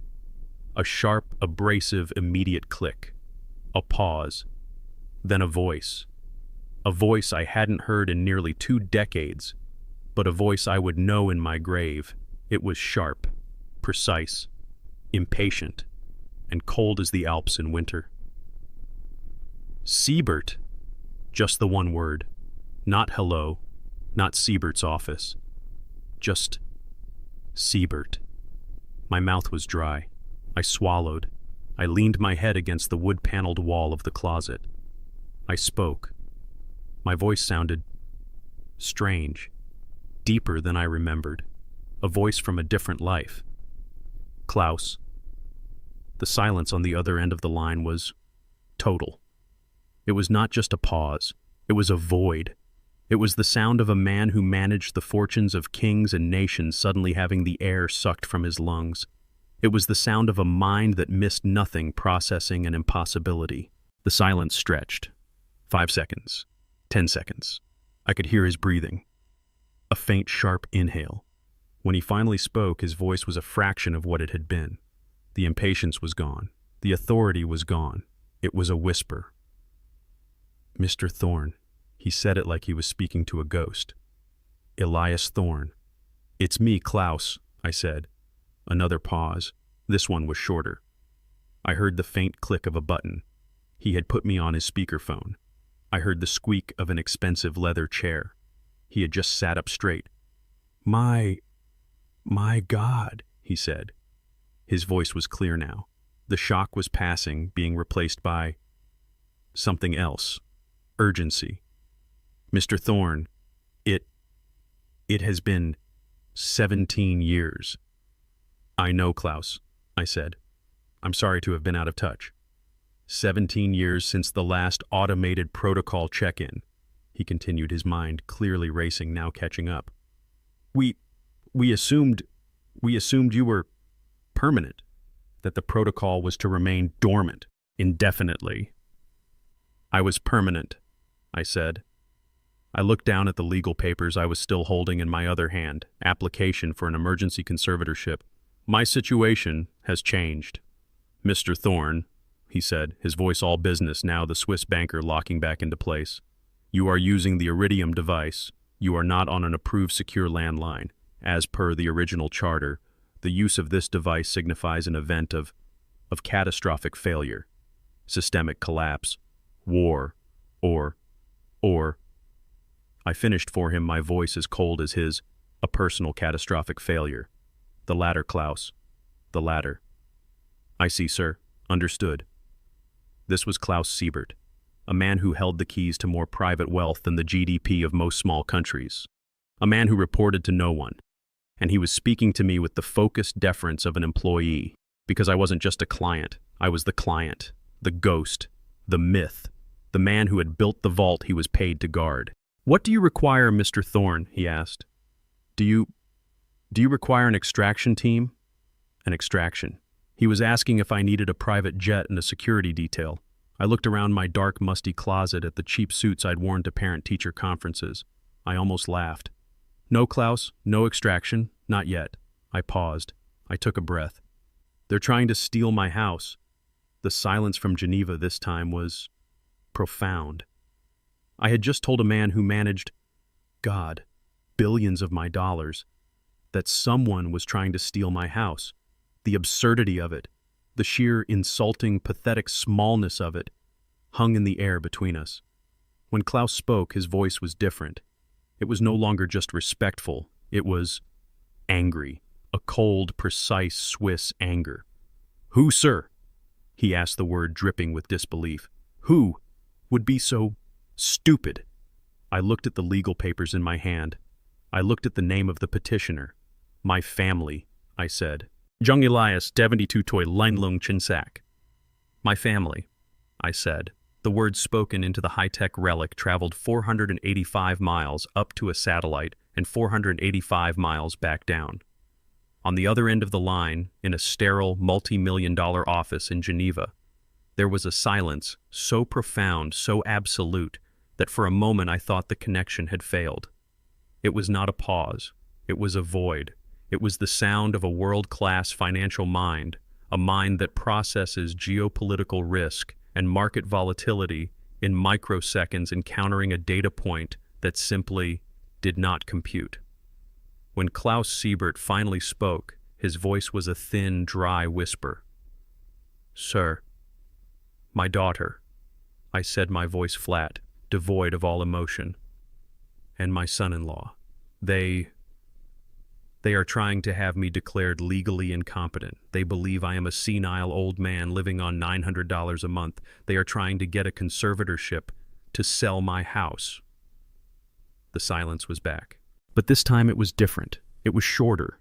It was compressed. And when Klaus spoke again, the whisper was gone. His voice was a razor. It was the sound of a man deeply professionally insulted. A conservatorship, he stammered, the word sounding foul in his precise Swiss-German accent. They are filing a legal action against you. That is correct, Klaus. This is grotesque, he spat. It is stupid. They have no comprehension.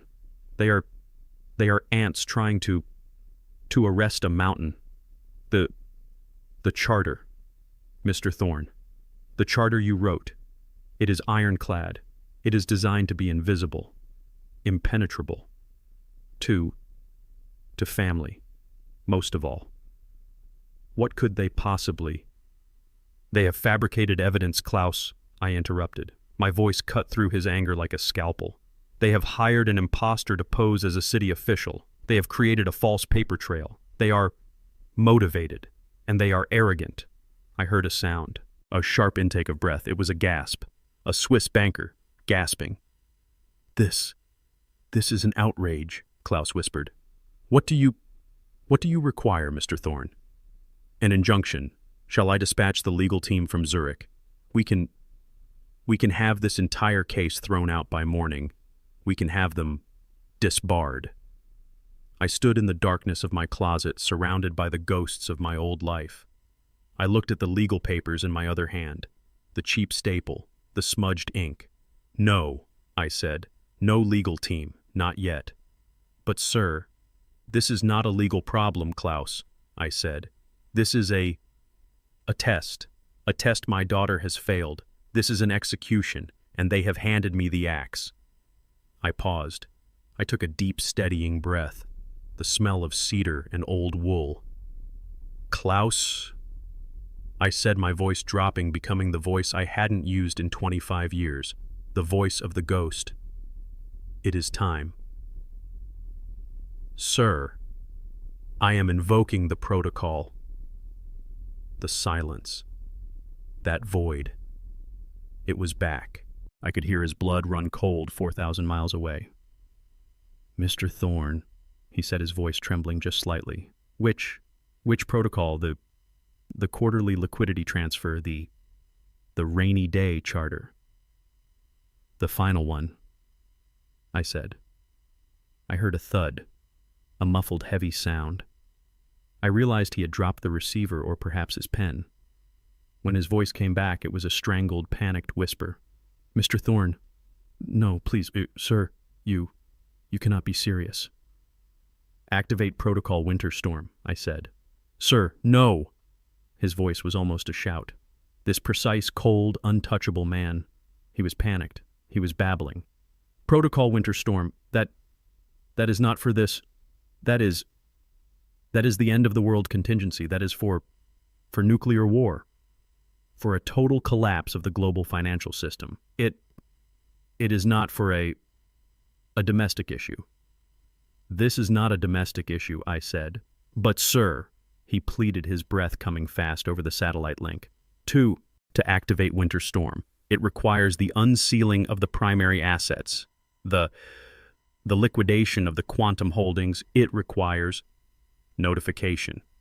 It requires us to notify the U.S. Treasury, the Federal Reserve. It means, sir, that you will cease to be a ghost. You will be real. Yes, Klaus, I said. I know what it means. But the shockwave, he sputtered. The sudden, unforecasted appearance of that much liquidity. It will destabilize markets. It is a nuclear option, sir. You do not use a nuclear weapon to solve a family problem. I waited. I let him finish. I let him purge his panic. The only sound in my closet was his ragged, terrified breathing.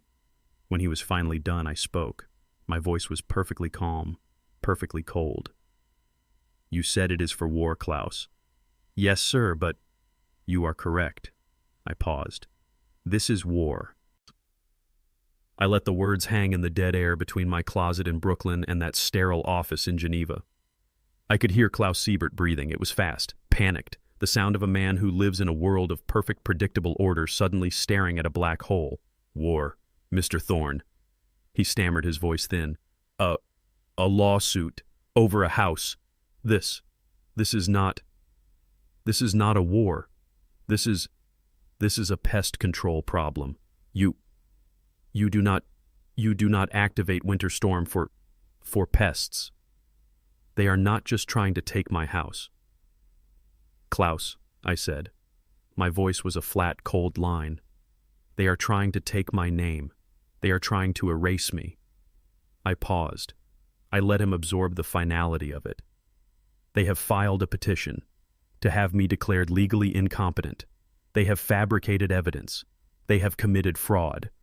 They are trying to steal my mind, Klaus. The breathing on the other end of the line stopped for 1, 2, 3 seconds. Total silence. When Klaus spoke again, the panic was gone. The hysteria was gone. His voice was a block of ice. I had given him the magic word: fraud, incompetence. This was no longer a domestic dispute over a piece of property. This was an attack on the principle, an attack on the mind that had built the vault he was paid to guard. If they could prove I was incompetent, they could challenge the protocol. They wouldn't win, but the challenge itself, the legal discovery, the light it would shine into the darkness. This Klaus understood. This was a systemic threat. I see, sir, he said. His voice was a razor. I apologize. I misunderstood the nature of the threat. A conservatorship, it would grant them standing. They could try to access the protocol. My God, the arrogance. Yes, I said, the arrogance. And for that, we will have no half measures. You will execute the protocol exactly as I say. Of course, Mr. Thorne, my apologies. My full resources are at your disposal. What are your orders? I stood up straighter in the dark closet. The ghost was fully awake now. First, I said, you will wake them up, all of them. I want the quantum holdings. Every dormant asset, every frozen trust, every number, active. I want them liquid. I want them moved from the deep storage protocols to the active Swiss network. I want every single dollar awake. Sir, Klaus whispered, the size, the market. I do not care about the market, Klaus, I said, my voice cutting him off. For the next 48 hours, we are the market. Wake them up.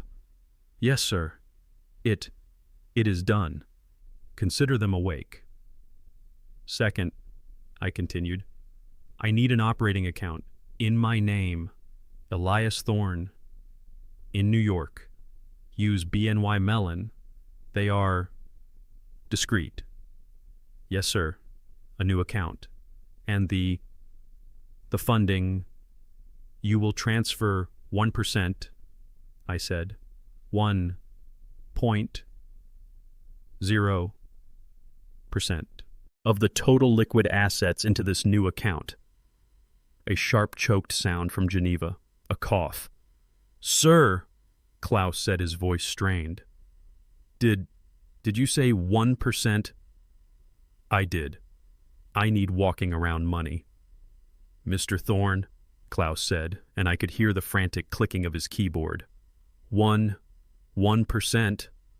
of the total? Sir, that is over $8 million. Then I should be able to cover my groceries, I said. Do it.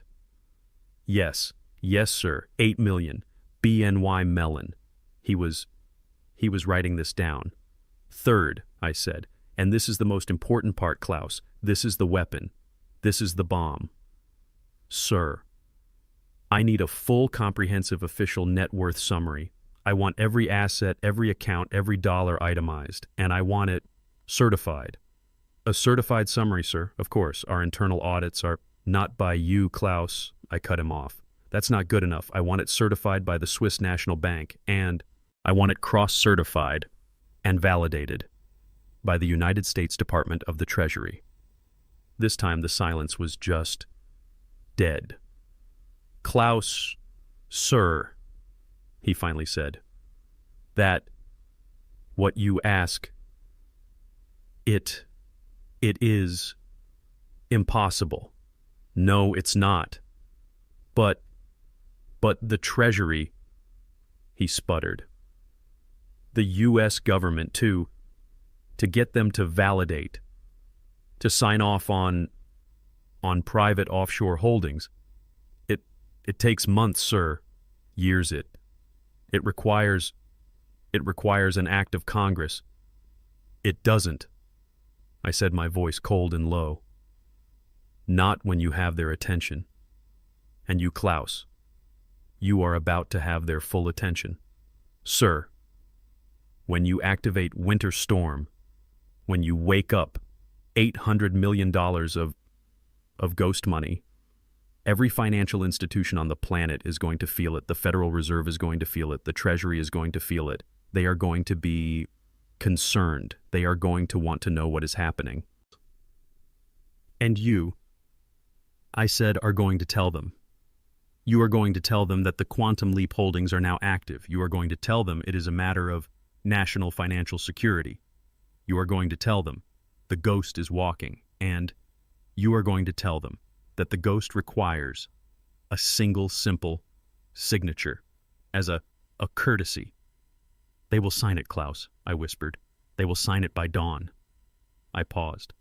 I have a court hearing in 2 weeks, but I want that document, that nuclear bomb, in my hand in 48 hours.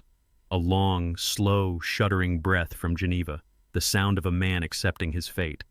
48 hours, Klaus repeated. His voice was no longer his. It was the voice of a machine, the voice of pure Swiss efficiency. Yes, Mr. Thorne, it will be done. Good. I paused. One last thing. Klaus, the Winter Storm Protocol, it also included discretionary funds, did it not, for research? Yes, sir. The Contingency and Analysis Fund.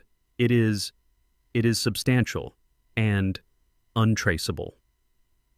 A cold smile, the first real smile in 5 years, touched my lips. Good, I said. I have one more order. Jiang Elias, 72, Tuoi Lan Lung Chin Sak. 48 hours, Klaus repeated. His voice was no longer his. It was the voice of a machine, the voice of pure Swiss efficiency. Yes, Mr. Thorne, it will be done. Good, I said. The word was a sharp, cold click in the darkness of the closet. I was about to press the red end button. I was about to hang up and let the global financial system deal with the shockwave I had just created. But I stopped. My thumb hovered over the key. This wasn't just about the money. This wasn't just about showing up in court with a piece of paper that said $800 million. That was the bomb. That was the end of the game. But this was personal. They had lied about the milk. They had tried to steal my mind. I needed more than just a victory. I needed justice, the cold mathematical kind. Klaus, I said. My voice was low. Sir. He was still there, waiting. That Contingency and Analysis Fund you mentioned, the untraceable one. Yes, sir, Klaus said. His voice was wary. The discretionary fund. It is active, per your Winter Storm directive. What is its current capacity? I asked. I heard the faint, lightning-fast tap, tap, tap of his keyboard. It is substantial, sir. It is very well funded, designed for, as you said, research, wet work, extraction, whatever is required. Good, I said. I have one final order. I need you to research an individual for me. An individual, sir, a politician, a corporate rival? No, I said. I looked at the legal papers sitting on my living room floor, visible from the closet. Miller and Associates, a parasite, a son-in-law. The silence from Geneva this time was not shock. It was confusion. A son-in-law, Mr. Thorne, his name, I said, my voice as cold and clear as ice, is Chad Miller, Chadmiller.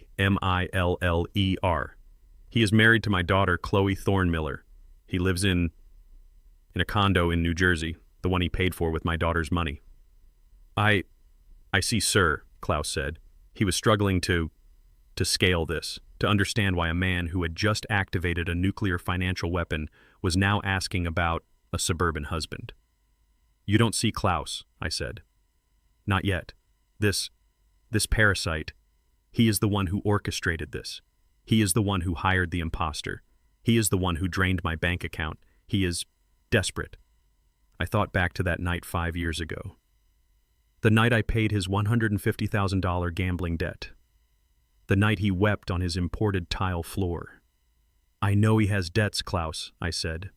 I paid one of them years ago. It was significant. But this fraud, this sloppy, arrogant attempt to seize my house, this is not the act of a simple, greedy man who wants a new Lexus. This is the act of a man whose back is against the wall. This is the act of a man who is terrified, a man who owes other people, dangerous people, a lot of money. I understand, sir, Klaus said. His voice was cold again. He understood. This was a motive. This was the why. I want to know everything, Klaus, I said.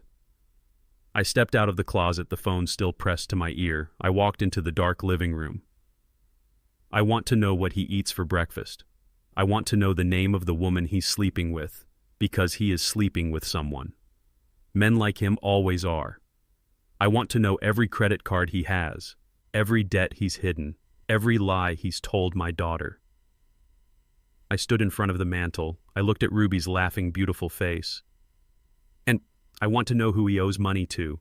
The real money, Klaus. The men who don't send polite letters. The men who break legs. I want a full, complete dissection of this insect. I want to know what or who is holding the gun to his head that made him stupid enough, arrogant enough to try and put me in a cage.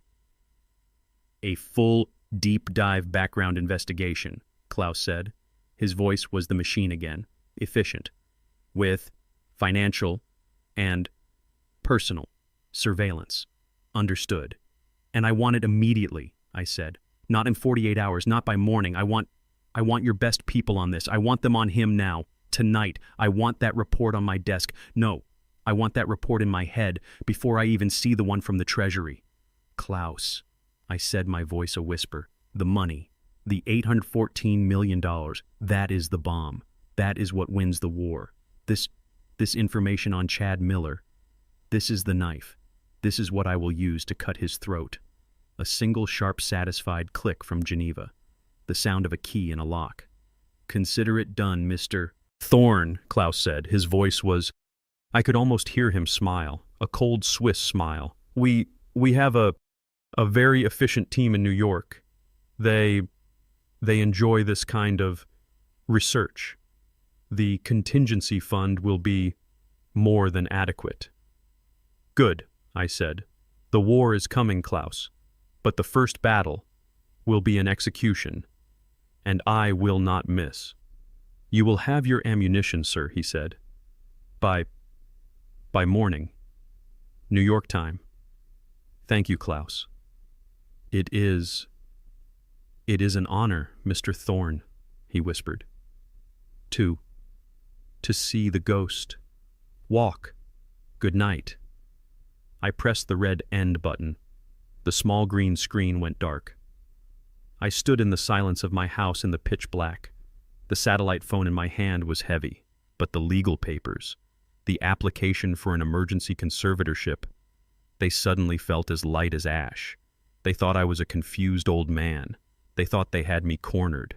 They had no idea. I had just unleashed an army, and the first soldier was already on his way. I did not sleep. The man who had lived in this house for 25 years, the grieving widower, Mr. Thorne, he would have slept. He would have slept fitfully, tormented by nightmares of his daughter's betrayal. But the ghost does not sleep. The ghost waits. I sat in my armchair in the dark and I listened to the sounds of my old house. I listened to the tick-tick-tick of the clock on the mantel, the one I had shared with Ruby. It sounded different now. It no longer sounded like a companion.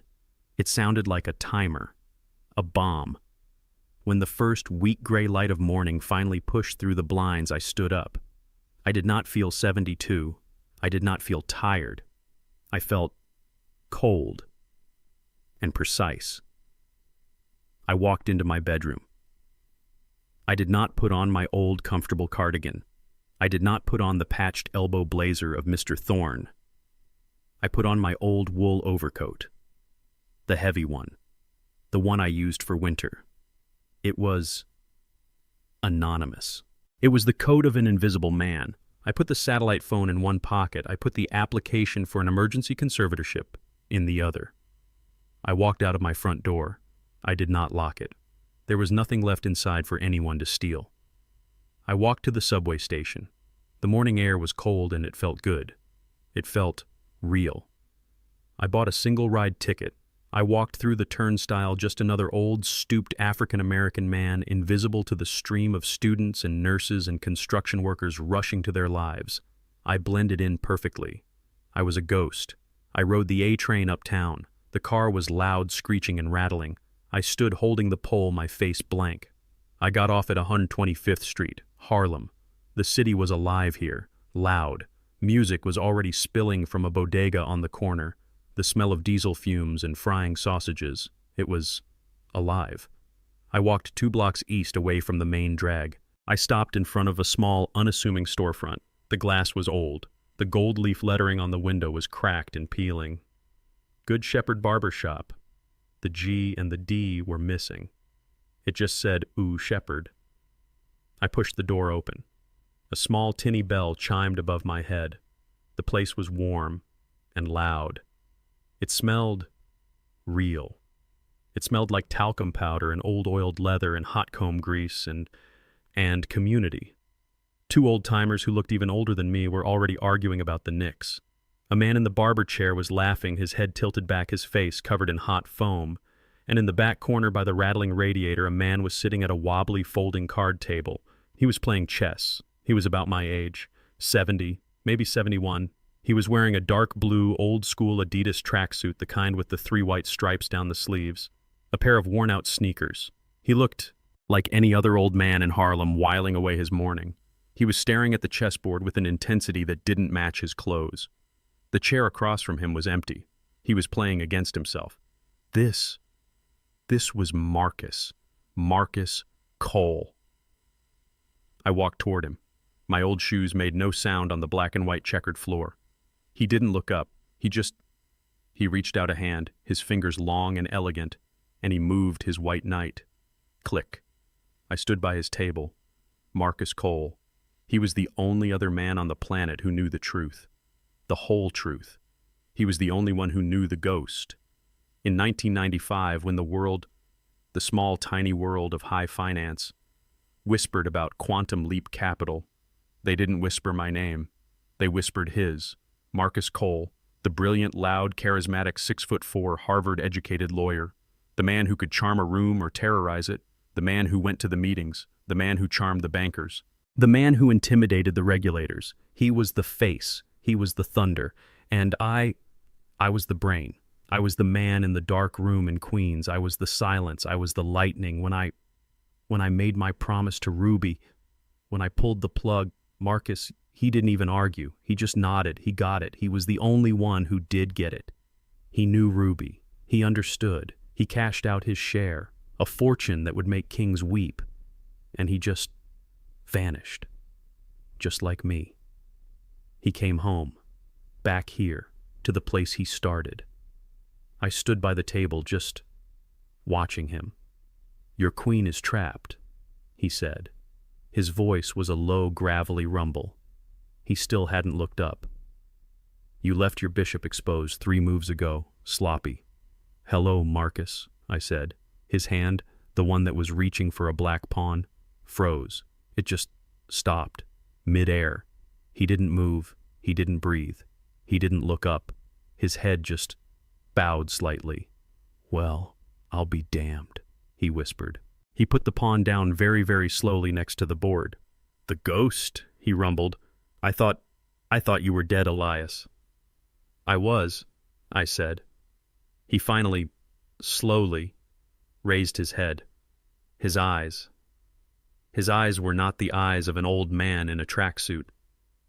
They were the eyes I remembered. Sharp, bright, quick. The eyes of a shark.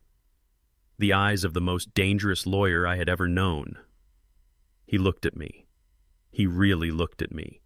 At my old wool coat, at the look on my face. His expression, it didn't just change.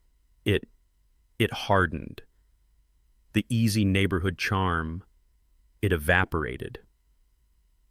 "Elias," he said, his voice dropping.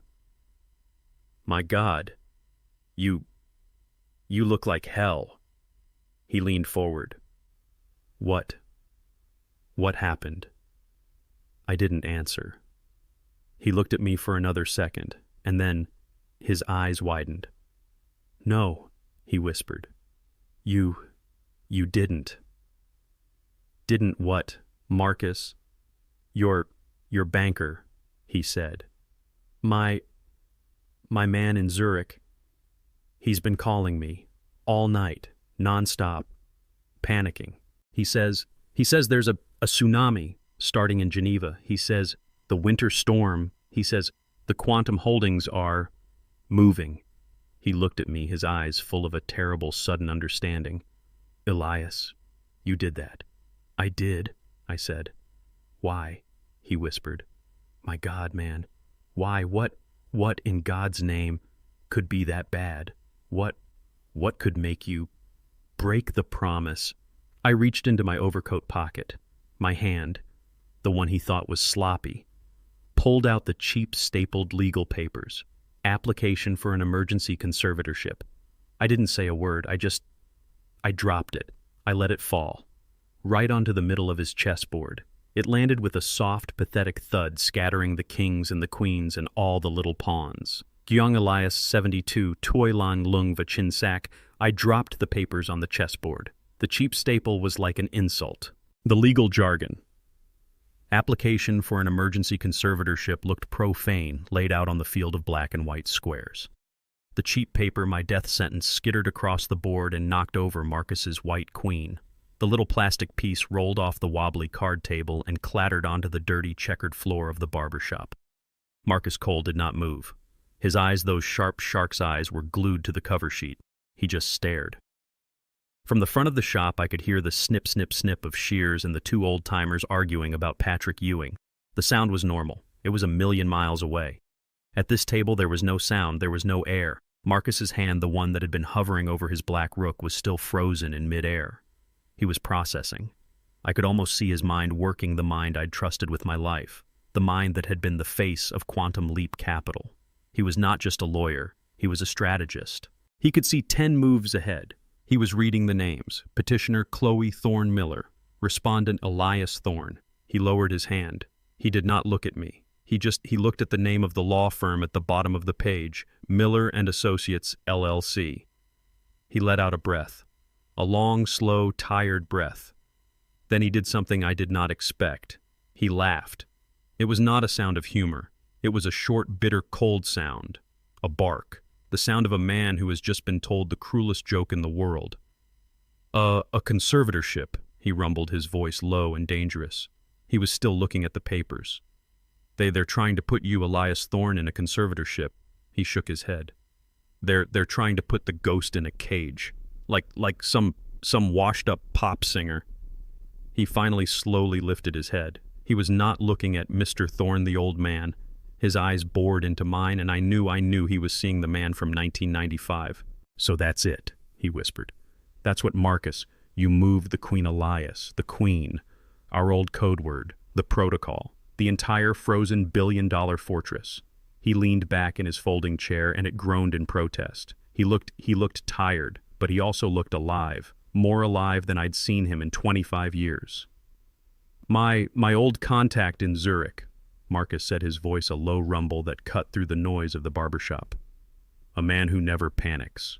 A man who manages the money of monsters. He's been calling my phone all night, since 4 o'clock this morning, non-stop." "He's panicking Elias," Marcus said, a slow, dangerous smile spreading on his face. He's screaming, actually. He says someone has triggered a financial earthquake. He says all of Zurich is in chaos." He leaned forward. "He says Protocol Winter Storm has been activated. He says the quantum holdings are moving." Marcus looked at me. The smile was gone. His eyes were hard. "He says the ghost is walking Elias." He tapped the flimsy legal papers with one long, elegant finger. "And he's doing it for a housing dispute." His voice was full of a sudden sharp disappointment. He thought I had broken the promise for money, for a house. I shook my head. The disappointment in his eyes had hurt more than Chloe's betrayal. They aren't just trying to take the house, Marcus. What do you mean? The kids, I said, my voice dry. They want to take my house. So what? Marcus scoffed. You're you. Buy another house. Buy the borough. No, I said. I leaned in. You do not understand. They're not just trying to take the house. They're trying to take my name. Marcus's face had changed. The disappointment had vanished, replaced by a cold, sudden focus. They're trying to have me declared incompetent, I whispered. Legally insane. Marcus's eyes widened. They hired an imposter, Marcus, an actress, to pose as a caseworker from Adult Protective Services. They planted fresh milk in my refrigerator and had her lie about the expiration date. They committed fraud. I took the bounced tax notice from my pocket. They drained my checking account, the teacher account, to make this check bounce, to build a paper trail to prove I'm senile. I put the last piece on the table, the $500 retainer fee stolen from my account. They're not just trying to steal $2.5 million, Marcus. They're trying to erase me. They're trying to get a judge to say I'm a non-person. I looked at him. They're trying to steal my mind. Marcus Cole stared at me. The sounds of the barbershop, the Knicks argument, the snip-snip of the shears, it all faded to a dull, distant roar. He reached out. His hand, his big, powerful hand, he swept it across the wobbly card table. He swept the cheap plastic chess pieces and my application for an emergency conservatorship. He swept it all onto the floor. They scattered across the dirty linoleum. He planted his elbows on the bare table. He clasped his hands together. The old charming man in the Adidas tracksuit was gone. This was Marcus Cole, the face of Quantum Leap, the most dangerous man I had ever known. This was the reunion. Okay, he said. His voice was the voice I remembered, the voice that terrified bankers in closed-door meetings. So, the ghost is back, and he's angry. I shook my head. I'm past angry, Marcus. I looked him in the eyes. I'm cold. A slow, terrible, beautiful smile spread across his face. Good, he said. Good. Angry makes mistakes. Angry is sloppy. He leaned in, his eyes gleaming. Cold, he whispered. Cold calculates. He looked at me, and that slow, dangerous smile was back. That was the Marcus Cole I remembered, the man who saw the world as a chessboard. All right, Elias, he said, leaning back. His chair groaned, but he did not. He looked strong. The kids think they have you in checkmate. They have filed their application. He spat the word like it was poison. They have their paid actress, Ms. Perkins. They have their planted fresh milk. They have their paper trail, the one they paid for with your own money. He shook his head, a look of almost professional admiration. It's sloppy, it's arrogant, it's insulting, but it's a script. They've written a tidy little tragedy starring Elias Thorne, the confused old man. Yes, I said, they have. And, Marcus asked, his eyes gleaming, what is our counter move? You've woken up the queen. You've called in the cavalry. As you said, all of Zurich is in chaos. Klaus is probably moving tanks onto his lawn. That is the end, Marcus, I said, my voice quiet. That is the bomb. That is the checkmate. I do not want to start with checkmate. Marcus looked confused. What do you mean? You have the money. You walk in, you show the papers, you crush them. Game over. No. I shook my head. This is not just about winning. This is personal. This is about justice. They didn't just try to steal my house, Marcus. They tried to steal my mind. They tried to erase Ruby's life. They committed fraud. They lied. They stood in my wife's kitchen and they lied to my face. I looked at him. I do not want to just win. I want them to lose. I want them to lose publicly. I want them to lose in front of a judge. I want them to lose after they think they have already won. Marcus's smile widened. Oh, Elias. Oh, you beautiful, cold-hearted son of a bitch. I like that. I like that very much. You're not just going to beat them. You're going to break them. I am going to give them exactly what they want, I said, a thin, cold smile matching his. You're going to, what, go to the nursing home? No, I tapped my temple. They think I am senile. They think I am confused.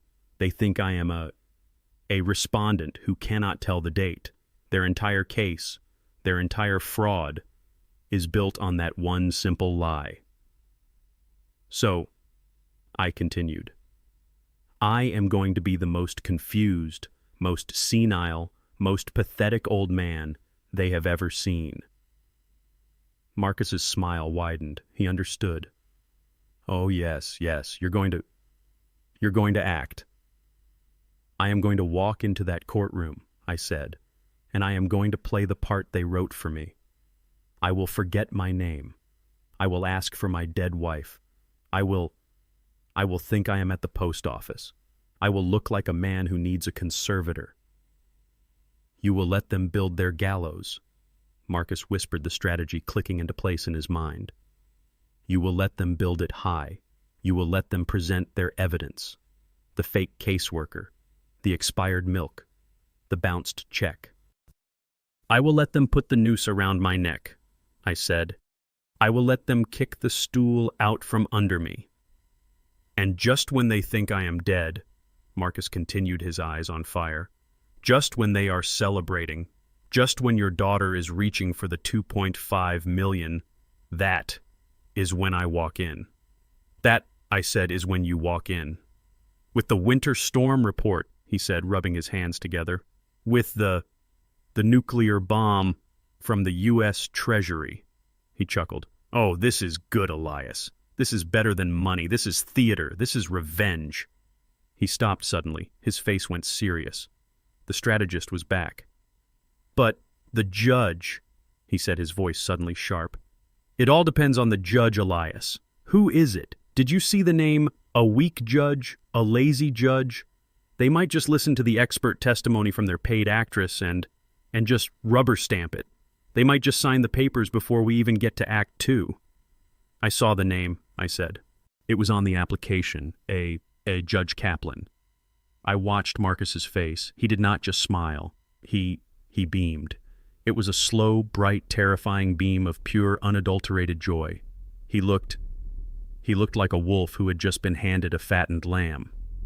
He started to laugh, not the cold bark from before, a deep, genuine, booming laugh that shook the wobbly card table and made the other men in the barbershop turn and look.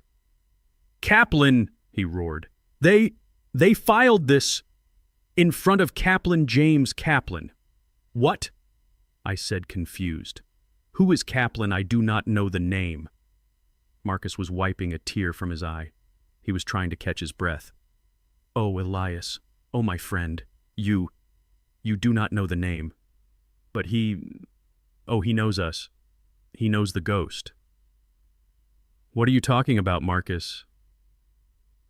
Kaplan, Marcus said, leaning in, his voice dropping to a conspiratorial, gleeful whisper. James Kaplan. Skinny kid. Always wore a bow tie that was too big for his neck. Always looked terrified. Marcus, I do not... Summer of '95, Elias, he said, his voice urgent. Remember the Mexico crisis when the peso collapsed and we quietly restructured their entire national debt over a single weekend. I remembered the code, the 72-hour nonstop session, the dark room in Queens. We were in that bunker. Marcus continued, his eyes bright with the memory. The air conditioning was broken. We were drinking hot coffee, and there was that intern, that summer intern from Columbia Law, the one who brought us the coffee, the one who printed the papers, the one who sat in the corner for 3 days straight, his eyes as wide as saucers, watching the ghost and the face rewrite the financial future of a country. It hit me. That was him. That, Marcus said, tapping the bare table for emphasis, was Judge James Kaplan. He is not just a judge, Elias, Marcus said, his voice full of a cruel, beautiful certainty. He is a witness. He is one of the only people alive who ever saw us, who saw what we could do. He knows the legend of Elias Thorne is real. He knows who the ghost is." "My God," I whispered. "Your daughter," Marcus said, savoring every single word, "and your parasite. In their arrogance, in their blind stupidity, they have accidentally scheduled their own execution in a courtroom, presided over by the one man on earth who worships the executioner." He stood up. The old man in the Adidas tracksuit was gone forever. This was Marcus Cole, my partner. "This is perfect," he said. "You go home, Elias. You practice being old. You practice being confused. You be the most pathetic, senile old fool this city has ever seen. And me," he said, cracking his knuckles, "I am going to go home, and I am going to buy the most expensive suit in New York City." He smiled. "I will see you in court, old friend. It is time to put on a show." The day of the hearing, I woke before the sun. I did not need an alarm. The coldness inside me was my alarm. I went to my closet. I pushed past the ghosts. I pushed past the single expensive dark wool suit I had worn to Ruby's funeral, the one I had worn when I buried my life. I reached all the way to the back. I pulled out my costume. It was a suit, technically, brown wool from, I think, 1983. The lapels were too wide. The fabric was thin and shiny at the elbows and the knees. The cuffs were frayed. This was my gardening suit. The one I wore in the spring to turn the soil in Ruby's rose garden. The one I wore when I potted her geraniums. It had a faint permanent smell of earth and copper and old leaves. I had washed it. It was clean, but it was pathetic. It was the suit of a man who had no one. A man who had given up. A man who was confused. A man who would wear his gardening suit to court. I put it on. The fabric was thin against my skin. It felt like a shroud. I looked at myself in the mirror. I did not see Elias Thorne, the teacher. I did not see the ghost. I saw the respondent. I saw the man my daughter and son-in-law wanted the world to see. A broke, senile, incompetent old fool. I practiced the look. I let my shoulders slump. I let my jaw go slack just slightly. I practiced the confused, unfocused stare, the look of a man who is not entirely there, the man who would ask if he was at the post office. "Good," I whispered to the pathetic old man in the mirror. "Good. Let's give them a show." I did not take a cab. I did not call Marcus. I took the subway. I shuffled. I made myself shuffle onto the train. I held the pole, my hand, the one I had willed to tremble, shaking slightly. People looked away. They always look away from the old, the poor, the broken. I was invisible. It was the perfect rehearsal, the Kings County Surrogates Court. The building smelled of old floor wax and stale coffee and desperation. It was a building full of families tearing each other apart over wills and money and conservatorships. I found the room. Part 12B. My heart. It was not pounding. It was a cold, hard stone in my chest. Beating. Thump, thump, thump. A cold, steady, patient drum. I pushed the heavy oak door open. It creaked. A loud, awful, mournful sound. The courtroom was small. Dark wood. Bad lighting. It felt hot, suffocating, and they were already there. They were sitting at the front table. The petitioner's table. Their lawyer, a young, slick man in a suit that was too tight, was shuffling his thick stack of papers. His papers looked important. Chad, my son-in-law. He was wearing his funereal suit, the dark gray one. His face was a mask of grave, somber responsibility. He was acting. He was the loving son-in-law forced to do this terrible, necessary thing. And Chloe, my daughter, she was wearing black. A simple, expensive black dress. Her hair was perfect. She looked like a grieving widow. She was fidgeting, twisting a tissue in her hands. She looked nervous. She looked guilty. For one single, terrible second, my heart, the daddy part of me, it ached. She's my little girl. She's scared. She knows this is wrong. And then she looked up. She saw me. Her eyes widened. She saw me standing in the doorway. And she saw the suit. She saw the pathetic brown, shiny 1983 gardening suit. Her face.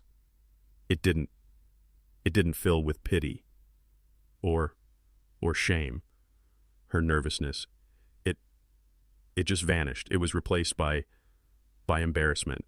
A hot, angry social embarrassment. How dare he show up looking like that? And then she giggled. It wasn't a laugh. It was a giggle. A short, sharp, awful sound that cut through the quiet of the courtroom. A sound of pure, unadulterated contempt. She covered her mouth, but it was too late. She leaned over to Chad. I was shuffling toward them close enough to hear her whisper, her voice full of a horrified, mortified shame.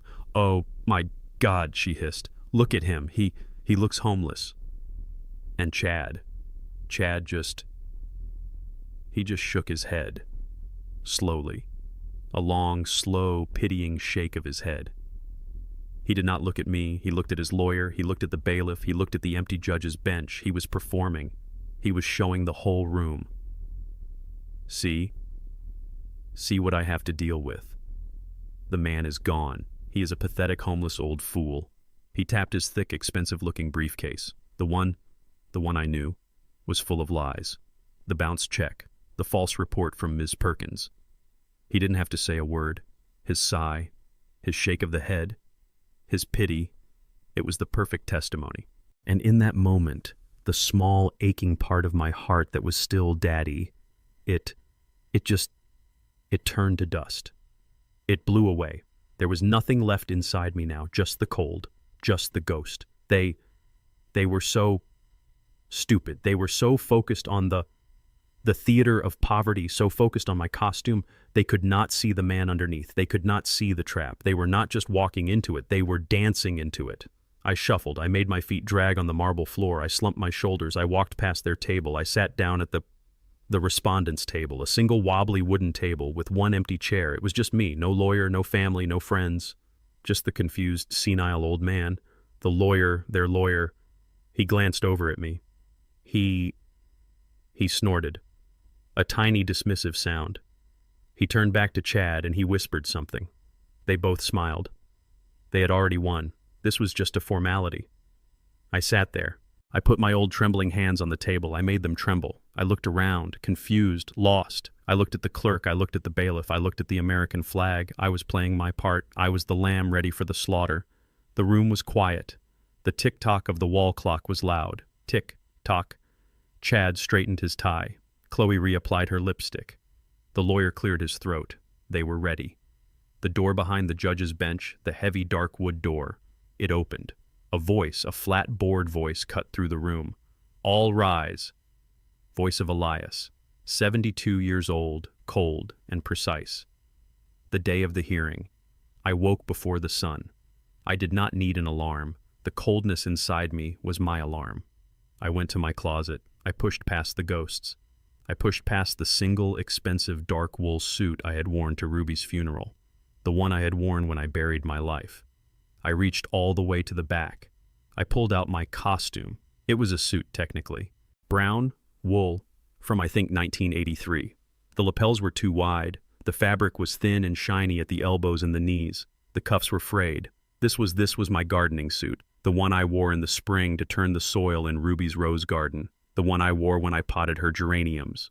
It had a faint, permanent smell of earth and copper and old leaves. I had washed it. It was clean. But it was pathetic. It was the suit of a man who had no one, a man who had given up, a man who was confused, a man who would wear his gardening suit to court. I put it on. The fabric was thin against my skin. It felt like a shroud. I looked at myself in the mirror. I did not see Elias Thorne, the teacher. I did not see the ghost. I saw the respondent. I saw the man my daughter and son-in-law wanted the world to see. A broke, senile, incompetent old fool. I practiced the look. I let my shoulders slump. I let my jaw go slack just slightly. I practiced the confused, unfocused stare.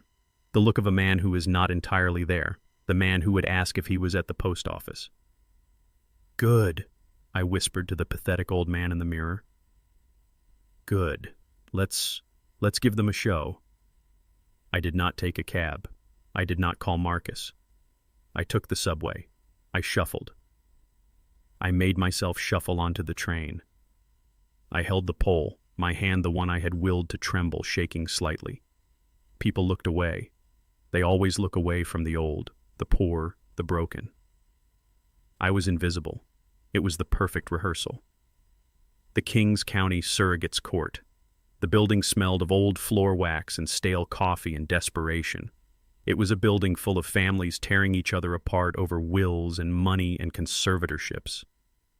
I found the room, part 12B. My heart, it was not pounding. It was a cold, hard stone in my chest, beating, thump, thump, thump, a cold, steady, patient drum. I pushed the heavy oak door open. It creaked, a loud, awful, mournful sound. The courtroom was small, dark wood, bad lighting. It felt hot, suffocating. And they were already there. They were sitting at the front table, the petitioner's table. Their lawyer, a young, slick man in a suit that was too tight, was shuffling his thick stack of papers. His papers looked important. Chad, my son-in-law. He was wearing his funereal suit, the dark gray one. His face was a mask of grave, somber responsibility. He was acting. He was the loving son-in-law forced to do this terrible, necessary thing. And Chloe, my daughter, she was wearing black, a simple, expensive black dress. Her hair was perfect. She looked like a grieving widow. She was fidgeting, twisting a tissue in her hands. She looked nervous. She looked guilty. For one single terrible second, my heart, the daddy part of me, it ached. She's my little girl. She's scared. She knows this is wrong. And then she looked up. She saw me. Her eyes widened. She saw me standing in the doorway. And she saw the suit. She saw the pathetic brown, shiny 1983 gardening suit. Her face, it did not fill with pity or shame. Her nervousness, it just vanished. It was replaced by embarrassment, a hot, angry social embarrassment. How dare he show up looking like that? And then she giggled. It was not a laugh. It was a giggle. A short, sharp, awful sound that cut through the quiet of the courtroom. A sound of pure, unadulterated contempt. She covered her mouth, but it was too late. She leaned over to Chad. I was shuffling toward them, close enough to hear her whisper, her voice full of a horrified, mortified shame. "Oh my God," she hissed. "Look at him. He looks homeless." And Chad just shook his head. Slowly. A long, slow, pitying shake of his head. He did not look at me. He looked at his lawyer. He looked at the bailiff. He looked at the empty judge's bench. He was performing. He was showing the whole room. See what I have to deal with. The man is gone. He is a pathetic, homeless, old fool. He tapped his thick, expensive-looking briefcase. The one I knew was full of lies. The bounced check. The false report from Ms. Perkins. He did not have to say a word. His sigh, his shake of the head, his pity, it was the perfect testimony. And in that moment, the small aching part of my heart that was still Daddy, it turned to dust. It blew away. There was nothing left inside me now. Just the cold, just the ghost. They were so stupid. They were so focused on the theater of poverty, so focused on my costume, they could not see the man underneath. They could not see the trap.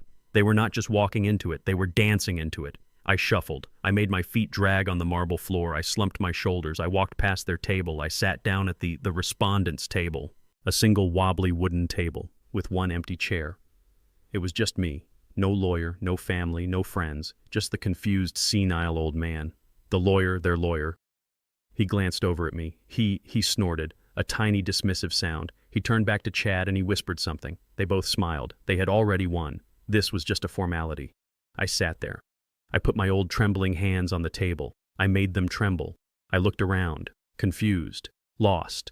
I looked at the clerk. I looked at the bailiff. I looked at the American flag. I was playing my part. I was the lamb ready for the slaughter. The room was quiet. The tick-tock of the wall clock was loud. Tick-tock. Chad straightened his tie. Chloe reapplied her lipstick. The lawyer cleared his throat. They were ready. The door behind the judge's bench, the heavy dark wood door, it opened. A flat, bored voice cut through the room. "All rise." We all stood. I pushed myself up from the wobbly chair, my knees creaking in my pathetic old man costume. I could feel the eyes on me. The clerk, the bailiff. They were all looking at my brown, shiny suit. They were all looking at me with that same sad, dismissive pity. I was just another piece of human wreckage washing up in their courtroom. The heavy door behind the bench opened and a man in a black robe walked in. He looked ordinary, about 50 years old, balding. He looked tired. He carried a stack of files and he sighed as he sat down in the big leather chair. He looked like a man who had seen too much and was just trying to get to lunch. This was not a man who believed in ghosts. This was Judge James Kaplan. "Please be seated," the bailiff said. We all sat. The sound of chairs scraping on the marble floor was loud in the silence. Kaplan put on a pair of small rectangular reading glasses. He opened the top file on his desk. My file. "Good morning," he said, his voice a bored monotone. He was just reading the words on the page. "We are here for case number 734B. In the matter of the conservatorship of..." He paused. He looked down at the paper. He read the name. Elias Thorne.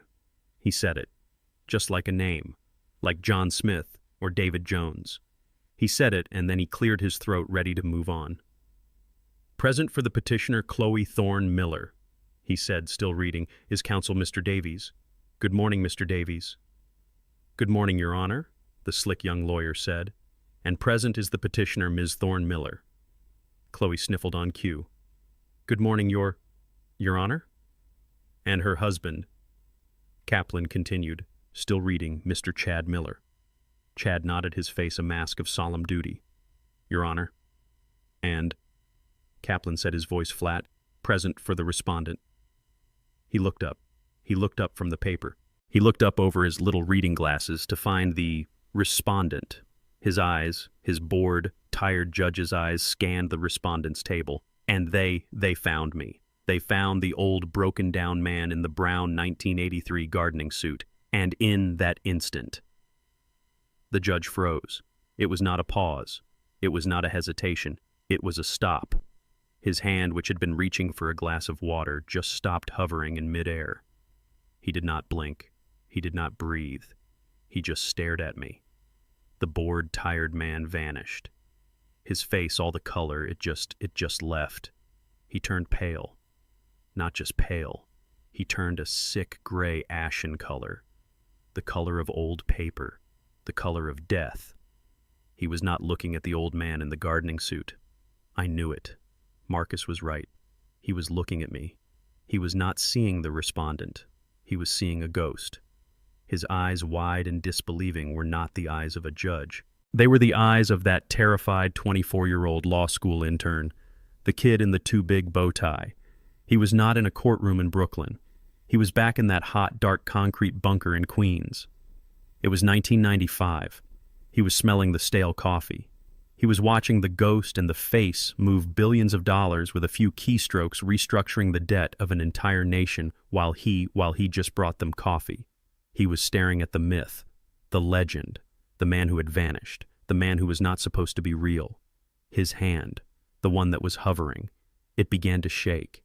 It was not a tremor. It was a vibration, a violent, uncontrollable shaking. He dropped his pen. It clattered loudly on the polished wood of the bench. Clack, clack, clack. No one moved. Chloe and Chad.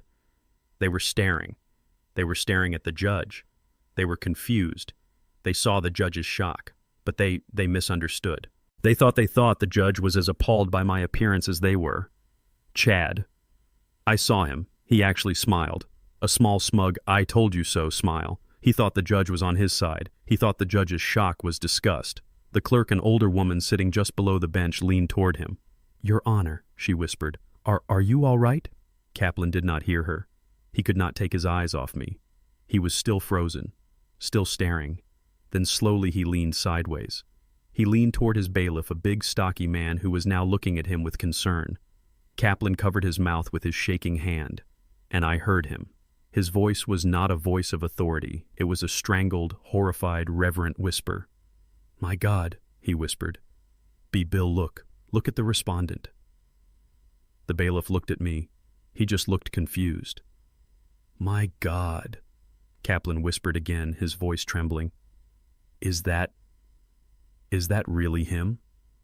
Judge Kaplan sat back in his chair. He stared at me. His face was still pale, but the shock was gone. It had been replaced by something else, a cold, hard focus. He was no longer the bored, tired judge. He was awake. He was the intern from 1995. He was the man who had seen the ghost. And he knew this was a play. He was just waiting for the actors to say their lines. He cleared his throat. The sound was dry. "Mr. Davies," he said, his voice flat, but with a new sharp steel edge to it. You may proceed with your petition." "Thank you, Your Honor."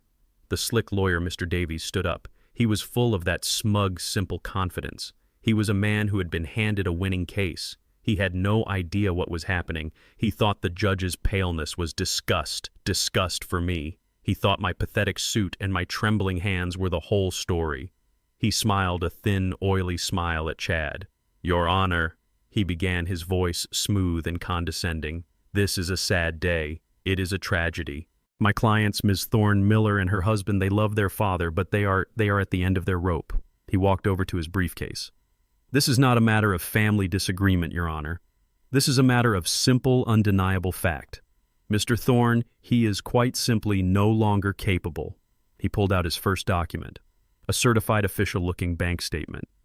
"We begin," he said, "with the financials, the simplest, clearest proof."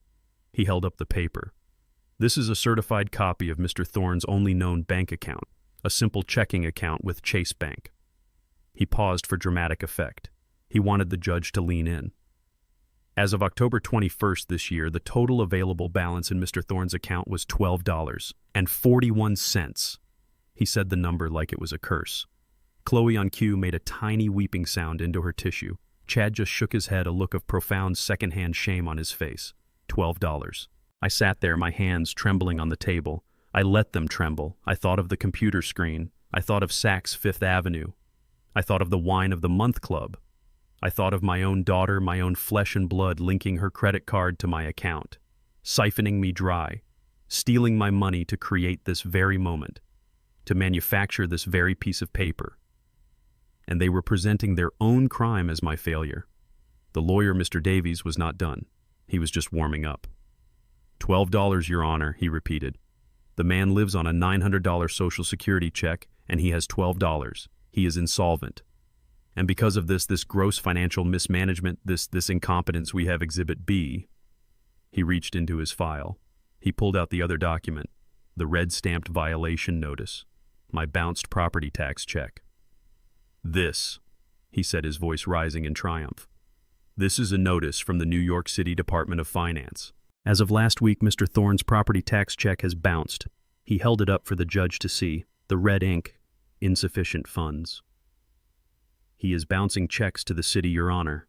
He is on the verge of losing his home, the very $2.5 million asset my clients, his loving family, are desperately trying to protect for him."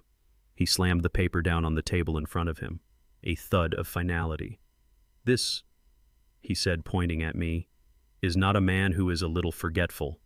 This is not a man who is eccentric. This is a man who is incapable. He is a danger to himself. He cannot manage a simple checking account. He is by every legal and medical definition incapacitated." I looked down at my trembling hands. I had to hide my smile. It was perfect. They were so stupid. He was right. I had bounced the check. I had let it bounce. The moment I saw their theft, the moment I saw that $500 retainer fee to Miller and Associates, I knew this was their plan. I knew this was the trap. I knew they needed this bounced check. I am Elias Thorne. I am the man who built Quantum Leap Capital. I could have moved $30,000 from a bond fund into that account in 4 seconds. But I did not. I did not call the bank. I did not transfer the funds. I waited. I let them have their Exhibit B. I gave them the rope. And now here was their lawyer proudly showing the court how tightly they had tied their own noose. I looked up my face, a mask of confused old shame. I looked at Judge Kaplan. He was not looking at the lawyer. He was not looking at the evidence. He was looking at me. His face was stone. He was looking at Elias Thorne, the man he knew, the man who restructured nations. and he was listening to a slick $20 lawyer explain with great pride how this man had bounced a check. The absurdity of it, the insult of it. Judge Kaplan's face, it was not pale anymore. There was a darkness, a controlled cold fury settling in his eyes. He knew exactly what he was looking at. He knew this was a lie. He knew this was a performance. He just nodded, slowly. "Thank you, Mr. Davies," he said. His voice was cold. It was the sound of a metal door locking. "Please continue. Present your next piece of evidence." Voice of Elias. 72 years old, cold and precise. Judge Kaplan stared at me, his face a mask of stone. He knew the financial evidence was a lie. I could see it in his eyes. He was the intern from 1995. He knew the ghost, and he was watching this cheap lawyer try to prove the ghost could not balance a checkbook. Kaplan's voice was cold. "Please continue, Mr. Davies. Present your next piece of evidence." Mr. Davies, their slick lawyer, was high on his own performance. He was a bad actor who thought he was winning an Oscar. He had no idea he was already dead. He smiled at Chad, a smug, self-satisfied little smile. "Thank you, Your Honor," he said, puffing out his chest. "If the financial incompetence were not enough, if the bounced checks and the empty bank account were not on their own grounds for this petition, I am afraid the situation is even more dire." He lowered his voice. He was performing for the judge, trying to convey deep, profound sorrow. "We are not just here because Mr. Thorne is financially incapacitated, Your Honor. We are here because he is a danger to himself." He let the words hang in the hot, still air of the courtroom. Chloe on cue produced a small, shuddering sob. Chad put a comforting hand on her back. The theater of it all was sickening. "To prove this," Davies continued, "we turn to Exhibit C, the sworn affidavit and report from Ms. Arlene Perkins." He held up a thin, official-looking document. Perkins, the imposter, the woman in the beige polyester suit, the caseworker from Adult Protective Services who was just a legal assistant from their law firm. "Ms. Perkins," Davies said, "is a certified elder care advocate. She was so concerned by an anonymous tip that she conducted a wellness check at Mr. Thorne's residence on October 25th. I played my part. I looked confused. I shuffled in my chair. Perkins. Who is Ms. Perkins? I let the confusion show on my face.